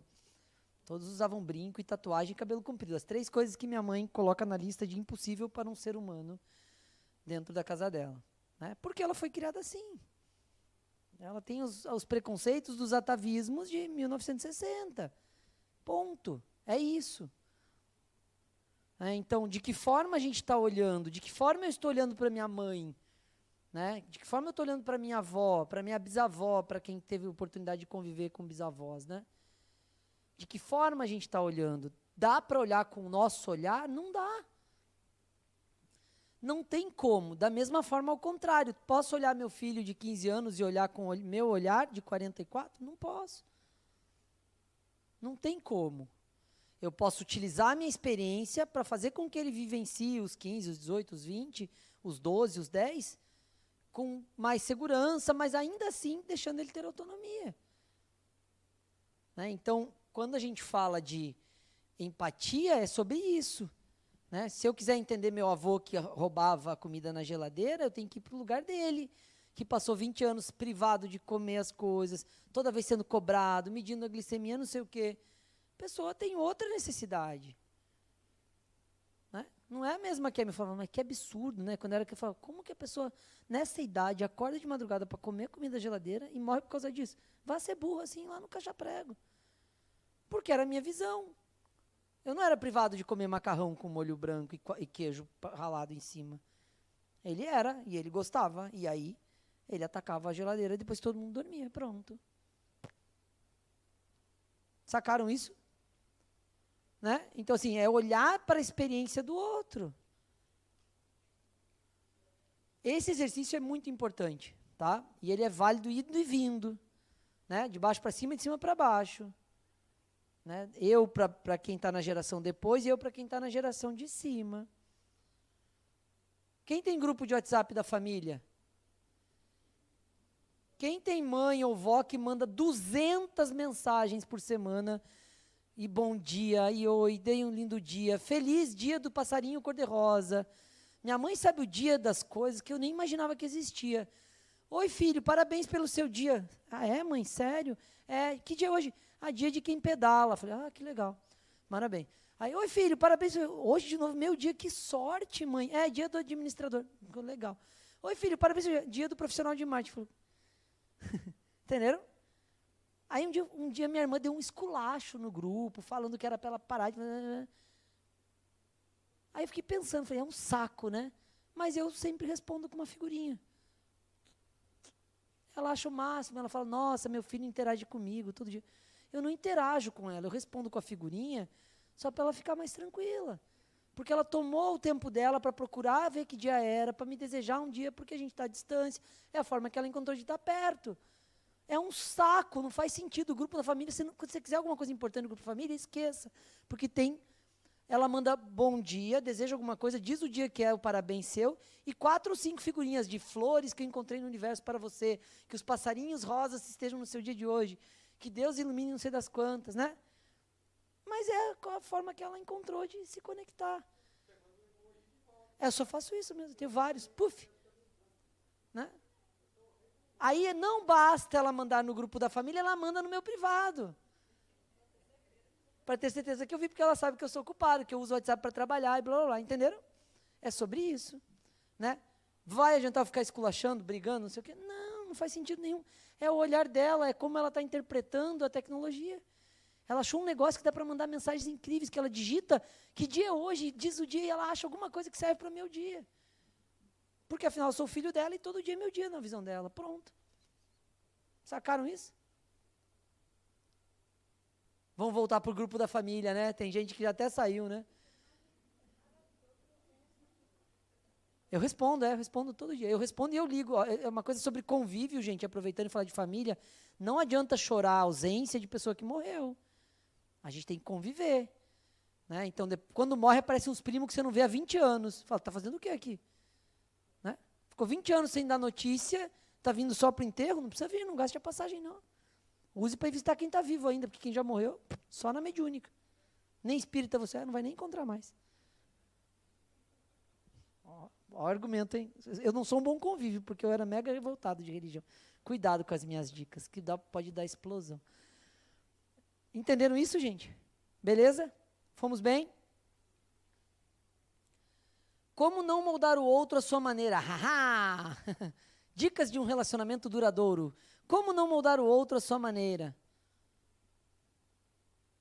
Quem aqui tenta moldar o outro dentro de casa à sua maneira, ergue a mão. Já tentou, vai continuar tentando, não sabe como não fazer diferente. Né? Não vai dar certo nunca, gente. Espírito não cabe dentro da garrafa, e o meu jeito é uma garrafa para o outro espírito. Exceto o Aladim, que cabe na lâmpada. Os outros, cada um é um, né? Somos indivíduos e precisamos entender, cada um a seu tempo. Né? Porque eu passei 20 anos achando que o mundo era lerdo e eu era rápido, o único certo. Todo mundo é lerdo no planeta. O que eu estou fazendo nesse planeta, eu pensava. Não é possível que as pessoas sejam tão lerdas. Por que as pessoas dormem? Né? Eu, com 25 anos, eu dormia dia sim, dia não. Porque eu achava um absurdo perder tempo dormindo. Eu falava, como que a humanidade dorme tanto, gente? Sacaram isso? É sobre isso aqui, ó. Cada um a seu tempo, cada um do seu jeito. Nem eu, nem as pessoas estão certas. Cada um está certo para si próprio, nem eu, nem as pessoas estão erradas. Né? Não é possível que a humanidade inteira tenha um tempo e eu seja o único certo. Eu quero acelerado fora da curva. Assim como tem os lentos fora da curva. E tem todo o restante da população que vai no tempo certo. Quando eu encontrava eu nessa ponta, alguém lá da ponta do lento, explodia. É sobre isso. Beleza? Fomos bem? Tranquilo? Fácil de resolver isso daqui? Fácil, né? É só conviver com o outro do jeito que ele é. Ah, mas daí você separa, pede licença e vai embora. Ah, mas é filho. Espera fazer 18 e fala, se vira agora que o seu jeito não serve para mim, colega. Né? Sai de casa. Né? Amigo com 32 anos falando assim, não aguento mais minha mãe. Eu falei, o que você está fazendo em casa ainda, cara? Me falando isso logo para mim, que saí, tentei fugir com 14, depois fugi de novo com 15, com 16 saí definitivo. Falou para a pessoa errada, pegou a dica da pessoa errada. 32 anos e não aguenta sua mãe, é ela que não lhe aguenta, só não sabe como tocar você para fora de casa. Quer que eu ligue para ela e dê umas dicas? Não, cara, me deixa, está melhor assim. Então. Não aguenta sua mãe com 32 anos? Não saiu de casa ainda, ela tem, né? O que está acontecendo aí? Beleza? Fomos bem? Ah, mas é que a pessoa não muda. Mude-se. É sobre isso, é sobre autonomia. Você vai tentar moldar a pessoa para dar... A pessoa não está gastando nenhuma energiazinha para moldar um pouquinho, para poder se ajustar, para funcionar em equipe. É nessa hora que separa uma meia dúzia, viu? Não levem a sério minha dica, se for nesse caso. As minhas dificuldades não são as mesmas que as deles. Cada um tem suas dificuldades. O que é moleza para mim, para alguém pode ser muito difícil. Eu faço 400 quilômetros por mês, no mínimo, de treino. No mínimo. Entre 3 modalidades. Para mim é moleza fazer isso. É puxado, é difícil, mas eu faço com prazer, eu gosto. Tem gente que não consegue andar 1 quilômetro por semana. A pessoa está errada? É a dificuldade dela, ela não tem motivação para fazer o esporte, ela não consegue ir para esse lugar, ela não percebe os benefícios do esporte. Pronto, é dela. Provavelmente meu joelho pare enquanto eu estiver saudável. Pelo tanto que eu uso ele, não foi feito para isso. É um problema meu. Né? Não foi feito para isso. Porque eu vou no ortopedista e falo, mas você usa esse negócio de forma errada. Não foi feito para usar tanto assim, desse jeito. Vai gastar. Falei, tudo bem, acho uma forma de ele continuar. O mais rápido. Entenderam? Mas é sobre isso, é a gente entender que o certo para um é o certo para outro, ponto final. Não necessariamente o meu certo é certo para todo mundo. Em todos os aspectos, na vida, no relacionamento, na saúde, no esporte, no cuidado do corpo físico. Tem gente que fuma ainda, gente, com toda a informação que existe, tem gente que fuma. Eu sei que aqui não é o caso, ninguém fuma. Né? Tem gente que toma, daí vai para o pior, tem gente que tem várias coisas que para mim não funcionam mais. Né? Mas cada um tem suas escolhas. Agora, tem coisa que vai virando tão claro que não faz sentido que a pessoa fala, pô, realmente eu estou fora da curva. Ainda assim, é uma escolha dela. Beleza?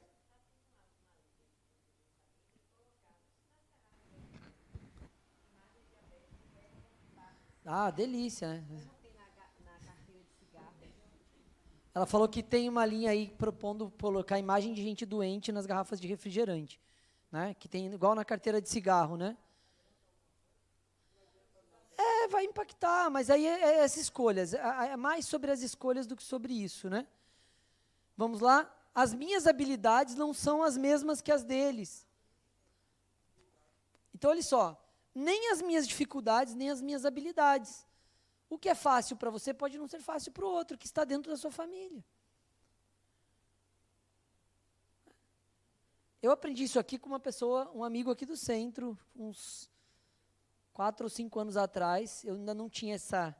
E aí ele virou minha chave por completo. Eu chamei ele num canto e falei, cara, pelo amor de Deus, nessa idade você ainda está passando por isso, nessa situação. Se jogue, faça. Isso é você, não sou eu, Plínio. Na lata. Você fale por você, para mim isso é difícil. Eu estou há 20 anos tentando isso e não consigo. Já fiquei 10 anos tratando esse assunto na terapia e não dei conta. Então, quando você fala que é fácil, desse jeito, me ridicularizando por eu não fazer, você ainda está me agredindo, está piorando. Né? E aí você fala e olha e fala, caracas, foi mal. Desculpa aí. Como que eu posso lhe ajudar, já que eu sei fazer de forma fácil? O que pode ser fácil para mim, pode não ser fácil para o outro. Né? Minha mãe fala, meu filho é eterno. Eu falo, eterno nada, larga de mim, obsessão. É filho nessa vida. Mas você nasceu da minha barriga, a gente tem uma conexão astral. Que conexão astral, mãe? É uma vida, não vai. Imagina, quem morrer vai ficar puxando o outro. Né? Quando eu falo isso para alguns, eu falo, ai, que desrespeito, sua mãe, amor, que amor eterno, gente. Imagina você, espírito, com amor eterno, gente, te perseguindo por todo lugar que você encarna. Já imaginaram isso? Que relação mais louca é essa? Mãe, aproveita, usa bastante, que um dia um dos dois vai morrer e deu. Né? Não? É sobre isso. Né? Então, é pensar, quais são as minhas dificuldades, quais são as minhas habilidades, como que lida com uma fala dessa? Né? A pessoa fala, nossa, olha como você trata sua mãe. Eu falei, como deveria tratar? 2 espíritos, num papel de mãe e outro no papel de filho. A gente vai curtir até o final, incrivelmente. Nada de amor eterno, nada de vou ficar lhe perseguindo o resto da vida quando eu morrer, não. Sacaram? Ah, mas e se for um espírito que já está há muitos séculos? Beleza, troca então, porque já está há muitos séculos. Exagerei um pouco, né? É porque se não exagerar, não quebra o paradigma. Depois a gente volta um pouquinho, aceita pelo menos, né, uma vidinha a mais, tal, se foi legal. Ou se precisar, porque um está ensinando o outro. Legal? E aí? Essa aqui eu tenho certeza que vocês não têm. Eu estou aqui só porque está no plano de aula, porque não é um assunto que eu acho que nem precisava mais. Né, Luiz? Parente difícil. Ninguém tem isso, né, gente? Ninguém. Alguém tem? Posso pular o slide? Relações interpessoais e pretéritas como desafio de convivência. Ah, gente, nem todo parente difícil é alguém que você prejudicou noutra vida, não sei o que. Esqueçam isso. Essa lei de karma, isso aqui é porque você fez alguma coisa com ele, agora você vai ter que passar a vida. Né? Então, você está num relacionamento abusivo, a pessoa com violência e tal. Não, é porque isso é de outra vida, porque você maltratou as pessoas. Abre a porta, joga um saco com a roupa e fala, tchau, próximo. Fila andou. Entenderam isso? A gente não pode ir para esse lugar aqui de, mas é um negócio que eu estou precisando pagar, a dívida. Não tem Serasa no espiritual, gente. Não tem. Morreu, zerou. Não tem a dívida. Você não nasce, reencarna com a listinha da dívida da vida passada. O que a gente tem é, ou a gente já integrou a habilidade, ou a gente ainda tem a limitação. Se eu tenho a limitação, vou passar por experiências que me levem ao aprendizado, com a mesma pessoa ou não. Se fizer sentido ser a mesma pessoa, pelas conexões, pelo que um tem para entregar para o outro, ok. Se não fizer, vai vir um José Maria lá do Japão, de outra história, com as mesmas possibilidades que vão lhe gerar experiências que permitem que você desenvolva aquilo. Então, o parente difícil, normalmente, pode ter um cenário de relação interpessoal e pretérita como desafio de convivência. Claro que pode, mas não necessariamente é só isso. Pode ter a ver com uma limitação sua, que você vem há várias vidas tentando mudar, e aí vem uma pessoa que pega bem naquela feridinha ali, bem naquilo que você é o mais crítico para você. E aí vira o parente difícil. Pode ser que esteja mais distante, pode ser que esteja mais próximo, pode ser seu marido, seu filho, seu pai, seu avô, seu tio, né? Pode ser um primo de quinta que você só vê no Natal, ufa, né? Quando vê. Tá? Então, é nesta questão. O parente que não é fácil, o que a gente faz com o parente que não é fácil, né? Deleta da lista, cancela no Instagram, né? Para de seguir. Né? É assim hoje em dia. Primeiro é pensar na responsabilidade. Qual é a sua responsabilidade sobre esse relacionamento com a pessoa? Como que vai ser a sua responsabilidade nessa questão? É você que tem que. Ah, mas ele é meu primo, tem que conviver. Tem nada, meu primo, valeu. Ah, mas ele é meu irmão, tem que conviver. Quem disse? Quem disse que tem que conviver desse jeito? Eu tenho um amigo sobre o seu tema, e ele tem 3 irmãos, um de cada religião. Então, ele é espírita e tem as outras 3 religiões. Evangélico, não tem ninguém da linha da reencarnação, assim, é católico, é evangélico, sétimo, não sei exatamente. Mas é um tema que qual que é a regra deles? Se visitam, mas o assunto religião é proibido. Pronto, acabou. Fizeram um dia um acordo lá que estavam se matando por causa de religião. Vamos fazer o seguinte, senão a gente nunca mais se visita. Um passou 6 anos sem falar com o outro, porque a filha de um falou que tinha mediunidade para a filha do outro, e aí a filha foi perguntar para o pai o que era mediunidade, aí falou que era coisa do demônio, aí ela ficou com medo da irmã, da prima, porque era coisa do demônio, entendeu a confusão? É sobre isso. Então, a gente não tem responsabilidade sobre o convívio, sobre o outro resolver. Eu sou obrigado a me dar bem com meu irmão? Não. Ah, mas se veio o irmão é porque não tinha que nada, gente. Veio o irmão, aprendeu alguma coisinha nos primeiros minutos, falou, segue a vida. Ah, mas eu fico com esse peso do estigma de maltratar meu irmão, porque eu queria ele por perto. Arranje outro irmão. Adote alguém, ponha outra pessoa nesse lugar, nesse afeto aí. Está lhe incomodando, leva para terapia, paga 5 anos de terapia para entender que você não precisa agradar seu irmão. Que ele vai seguir a vida dele, você vai seguir a sua. Não tem isso como obrigatoriedade. Então, a responsabilidade não é efetivamente sua. Agora, também não chuta e fala, não tem nada. Entenda por que lhe incomoda, entenda qual é a dificuldade, porque, na maioria das vezes, uma boa parte disso é de quem? Sua própria. Então, esse incômodo lhe leva para a evolução, não para o sofrimento. Aquela teoria de que o sofrimento evolui era da Igreja Católica de 100 anos atrás, 200 anos atrás, e a gente tem que atualizar. O sofrimento não evolui ninguém. O que evolui alguém é aprender quando a gente sofre, não é sofrer para evoluir. Tá? Mas esse é assunto de outra aula também. Estou me ausentando ou fazendo a minha parte? Né? Ah, então não quero nem saber, tchau, obrigado, não tem nada a ver. Será que eu estou fazendo a minha parte? Né? Ó, minha casa está aberta aqui, tudo bem, desde que da porta para dentro a gente não fale de religião, combinado? Fiz minha parte. Se a pessoa, né, que foi esse exemplo desse meu amigo. Então, faça a sua parte, procure aquilo que você tem para aprender com a situação e espere a parte dele se ele quiser. Ah, mas aí eu fiz minha parte, ele não fez, isso é injusto. Você fez para você ou para ele? Né? Segue a vida, faz a sua parte, segue a vida. Ok, açúcar faz mal, tá claro, tudo bem, ok. Problemas provenientes do açúcar serão resolvidos fora de casa. Sacaram? Se na hora, vai que eu tiver, né, romantiquinho lá, eu seguro a onda um pouquinho, mas vai chegar uma hora que enche o saco. Pô, você falou a vida inteira, o negócio não vai funcionar. Eu sei que é tenso, que a gente vai se sensibilizar, que minha mãe acha que porque eu nasci da barriga dela é eterno e tal. Mas são 2 espíritos num papel de família. Ponto. Mais nada. Vai criar uma relação, vai afetar, vai ser afetivo, vai conectar, vai ter amor se a gente conseguir ir para esse lugar, vai.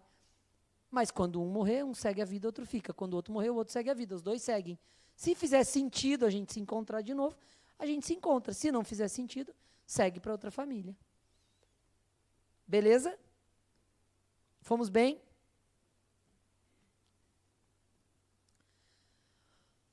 O parente com necessidades especiais. Isso aqui é bem interessante, gente. É olhar para isso e quebrar um primeiro paradigma muito ruim, que é assim, todo mundo que nasceu com necessidades especiais está pagando alguma coisa que fez de errado. Né? Então, você já olha para a pessoa com necessidade especial como alguém que era mauzão e está ali se ferrando na vida. Né? Entenderam isso? Olha que louco essa construção. Né? Então, você nasce com necessidade especial quando você fez mal a alguém, quando você prejudicou alguém. Né? Quando você... Não é isso, gente. A necessidade especial é uma experiência de corpo físico que lhe leva a desenvolver alguma limitação. Né? Então, você como espírito tem alguma limitação, e isso vocês devem ter ouvido um pouquinho na aula de reencarnação, né? Mas como traz aqui, é bom revisitar. Você nasce com uma limitação física para experienciar alguma coisa que você tem de limitação como espírito. E aquela experiência limitante vai lhe colocar naquele lugar. Ou seja, pô, olha como é esse lugar, olha como é essa experiência, olha como é vivenciar a vida desta forma, com esta limitação. Né? Como é vivenciar a vida sem conseguir andar sem a ajuda de alguém. Quanto eu aprendo sobre a compaixão, sobre como o outro pode ceder, né, para ajudar, quando eu precisar sempre de alguém para eu me locomover. Uma vida de 60 anos precisando de alguém que empurre minha cadeira de rodas.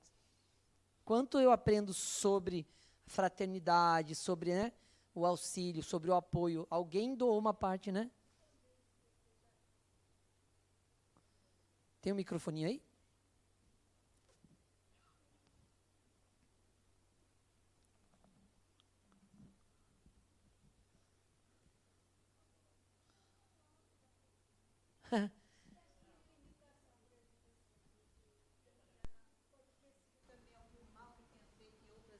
Então, não olhe desse jeito. Ela perguntou assim, quando a pessoa não pode caminhar... sobre isso também, né? Que, assim, coisas que você tem causado mal em outras encarnações, e aí, então você volta nessa encarnação para você sentir por um essa bom situação, para você vivenciar a situação que você tirou do outro, né? Sim. Em outras encarnações. Por um bom tempo se entendeu assim, mas não tem Serasa no mundo espiritual.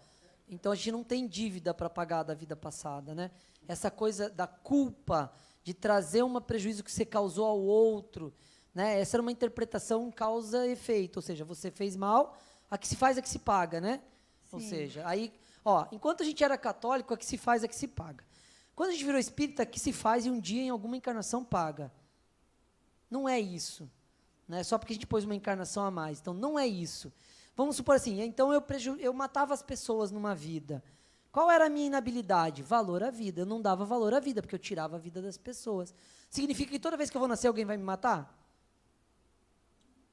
Eu vou aprender a dar valor à vida se alguém me matar toda vez que eu nascer?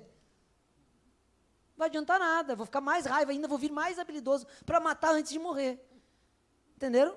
Então, o que a gente tem que aprender? A dar valor à vida. Como que eu vou aprender a dar valor à vida? De N maneiras. Perdendo alguém querido, tendo que cuidar de alguém com uma limitação de vida, entendeu? Não como castigo porque eu matava as pessoas, mas porque eu preciso ir para uma experiência mais extrema para aprender a dar valor à vida. Quando eu aprender a dar valor à vida, lidar com a limitação da vida de alguém que eu amo, ou com a minha própria vida, né, vim com um problema de coração e estou sempre no risco de morrer. Olha que valor à vida que eu vou dar. Putz, eu tenho que estar muito com cuidado ali, senão eu vou morrer. Então, eu começo a olhar, a vida é importante, aprendo a dar valor à minha vida. Depois, aprendo numa experiência de ser pai de alguém que ou morre cedo, ou ficou com alguma limitação. Olha, aprendi a dar valor à vida perdendo alguém querido. Não é porque eu matava as pessoas que isso acontece, é porque eu preciso desenvolver este tema. Então, a perspectiva é outra. Talvez a experiência seja parecida, mas a perspectiva é outra. Tá? E é muito mais legal do que sendo cobrado por uma dívida espiritual. Não faz sentido nenhum.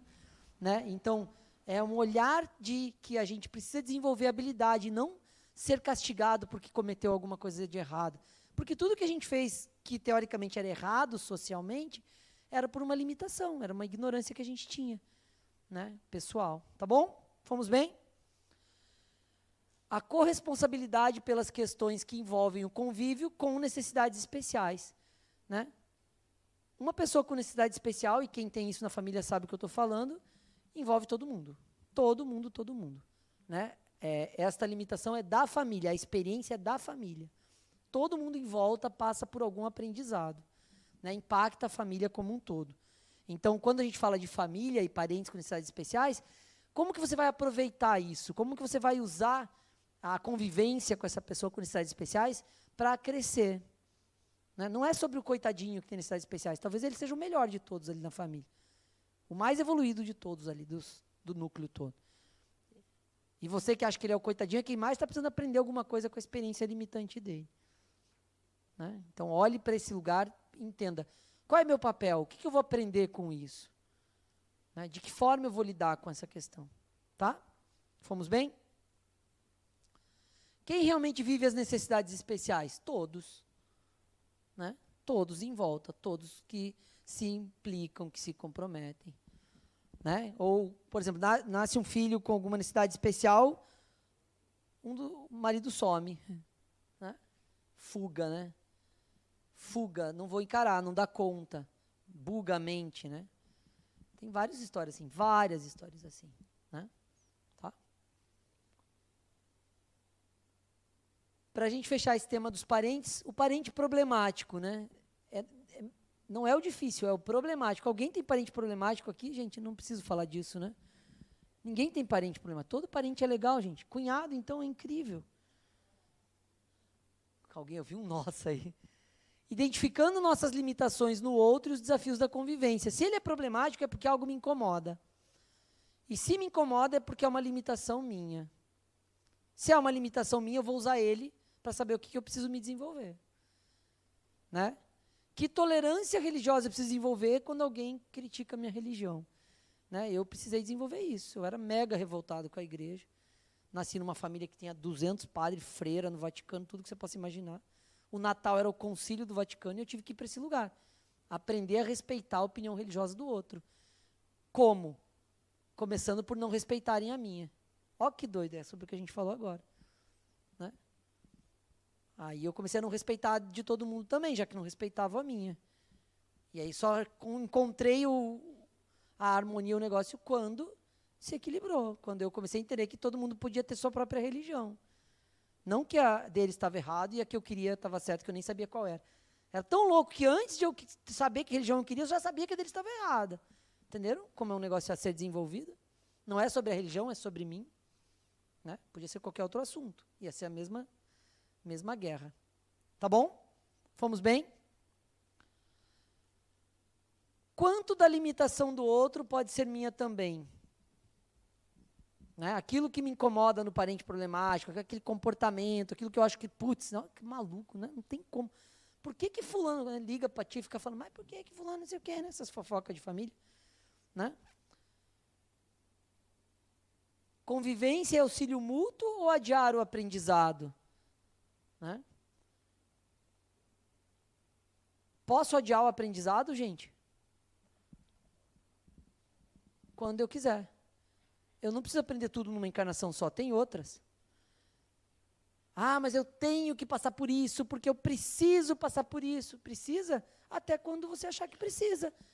Dá para aprender um pouquinho nessa e um pouco na próxima? Pode. Né? Meu pai com a minha avó. Ah, não, meu pai falou assim, já desisti, só para a próxima agora. Falo, dá tempo ainda, ó, ela tá Highlander aí, ela vai até os 100 anos, aproveite. Né? Ah, mas eu não dá em conta, meu pai liga para mim e fala, sua avó não tem jeito. Quem nasceu dela foi o senhor, não fui eu, colega, se vire. Comigo ela é incrível, não tem um problema com ela. Porque você não é filho? Eu falei, por isso que o senhor nasceu filho e eu neto, uai. Não entendeu? Então é sobre isso, é quanto a gente, né, vai aproveitar da convivência para um ensinar o outro e quanto a gente vai adiar o aprendizado. Vamos bem? Ganho quantos minutos de adicionais aí? 3, 4, tá bom? 25 resolve? Eu tenho vários mandados de segurança pedindo mais minutos para aula, ninguém nem julga os coitados dos meus mandados. O parente com antipatia gratuita. Sabe aquele que você nem convive e já acha ruim? Fala, ixi, não bate meu santo. Tem isso? Que o santo não bate? Sempre tem, né? Não sei, esse cara nem parece da família, gente. Não tem nada a ver comigo. Não tem nada a ver com ninguém, só incomoda. Você ganha uma antipatia? Sim. Pode ter relacionado. Aí já é um sinal legal de problemática passada. Ou alguma coisa que é uma característica dele que lhe incomoda demais. Mas pode ser um sinal. Fala, ó, tem uma antipatia, sabe? Quando o santo não bate só de... Já tem alguma coisa ali que observe, porque pode ser algo para você melhorar, ou realmente pode ser uma convivência de espíritos que não são tão afins, que já tiveram algum problema no passado, ou que tem coisas a aprender parecidas, e aí rola essa antipatia de primeira. Né? O que vai fazer com esse parente? Né? Esganar, né? Jogar pela janela? Não vai. tire o proveito máximo da convivência mínima. Ah, mas está sempre lá em casa. Fala para não ir. Ah, mas eu gosto muito da esposa dele. Você chama só a esposa. Entenderam? Simplifica. Ah, mas não tem como. Tem, claro que tem. Escolhe os 3 menos intolerantes da família e são os com que você convive. Estou usando o seu exemplo, Fernando. Não precisa conviver com todos. Deixa os mais exagerados no mundo deles. Gente, ó, você convidado, você não convidado. Vai dar um BO total quando faz isso. Casamento, não põe na lista. As afinidades e a harmonia no lar para juntos progredirem. Utiliza as afinidades da convivência para progredir. Não tem um monte de parente que você, pô, isso aqui é 10. Vai junto, pega na mão e avança. E as contingências para aprendizado. Então, quem bate o santo, pega na mão e bora, vamos remar. Quem não bate, isso daqui eu vou melhorar um dia, fui. Deu. Preciso ficar grudado, tenho 5 irmãos, não gosto de um, com quais eu vou conviver? Com os 4, e de vez em quando com aquele um, para tentar entender o que eu preciso melhorar em mim, que ainda me incomoda a característica dele. Mas vai ser ele que eu vou convidar todo final de semana? Não, vou me mudar para o mais longe possível e vou tocar minha vida. Gosto mais do pai do que da mãe. Fala só com o pai, manda beijinho para a mãe no WhatsApp e liga para o pai. Ai, mas é injusto. Quem disse? Usa as afinidades a seu favor e as contingências para aprendizado. É que a gente fica buscando aquela família de margarina que tudo é perfeito e tudo dá certo. Não é assim. Beleza, gente? Fomos bem? Para a gente fechar aqui, ó. Nossos filhos são espíritos. Rapaz, olha aqui, ó, o tema do negócio aqui já faz anos. A gente criou um curso que chama Nossos Filhos Também São Espíritos esse semestre. E eu nunca percebi que o tema já estava aqui, ó. Acabei de tomar um susto comigo mesmo. Nossos filhos são espíritos, gente. Sobre filhos é pensar que ele tem um espírito. É pensar que são 2 espíritos, você e ele. 3, se tiver o pai ou a mãe junto. 4, se tiver irmão. 5, 6, dependendo, 13 lá na casa da minha avó. Como nivelar a relação com os filhos sem abrir mão das responsabilidades e papéis de pais? Esse é o desafio. A gente fecha esse tema de família, que é como eu vou cuidar dessa relação pais e filhos, respeitando a autonomia do filho. E eu falo sempre que cuide dos riscos que são riscos e deixe ele se arriscar naquilo que não tem problema. Tem algum risco se seu filho criança escolher uma roupa que não combina?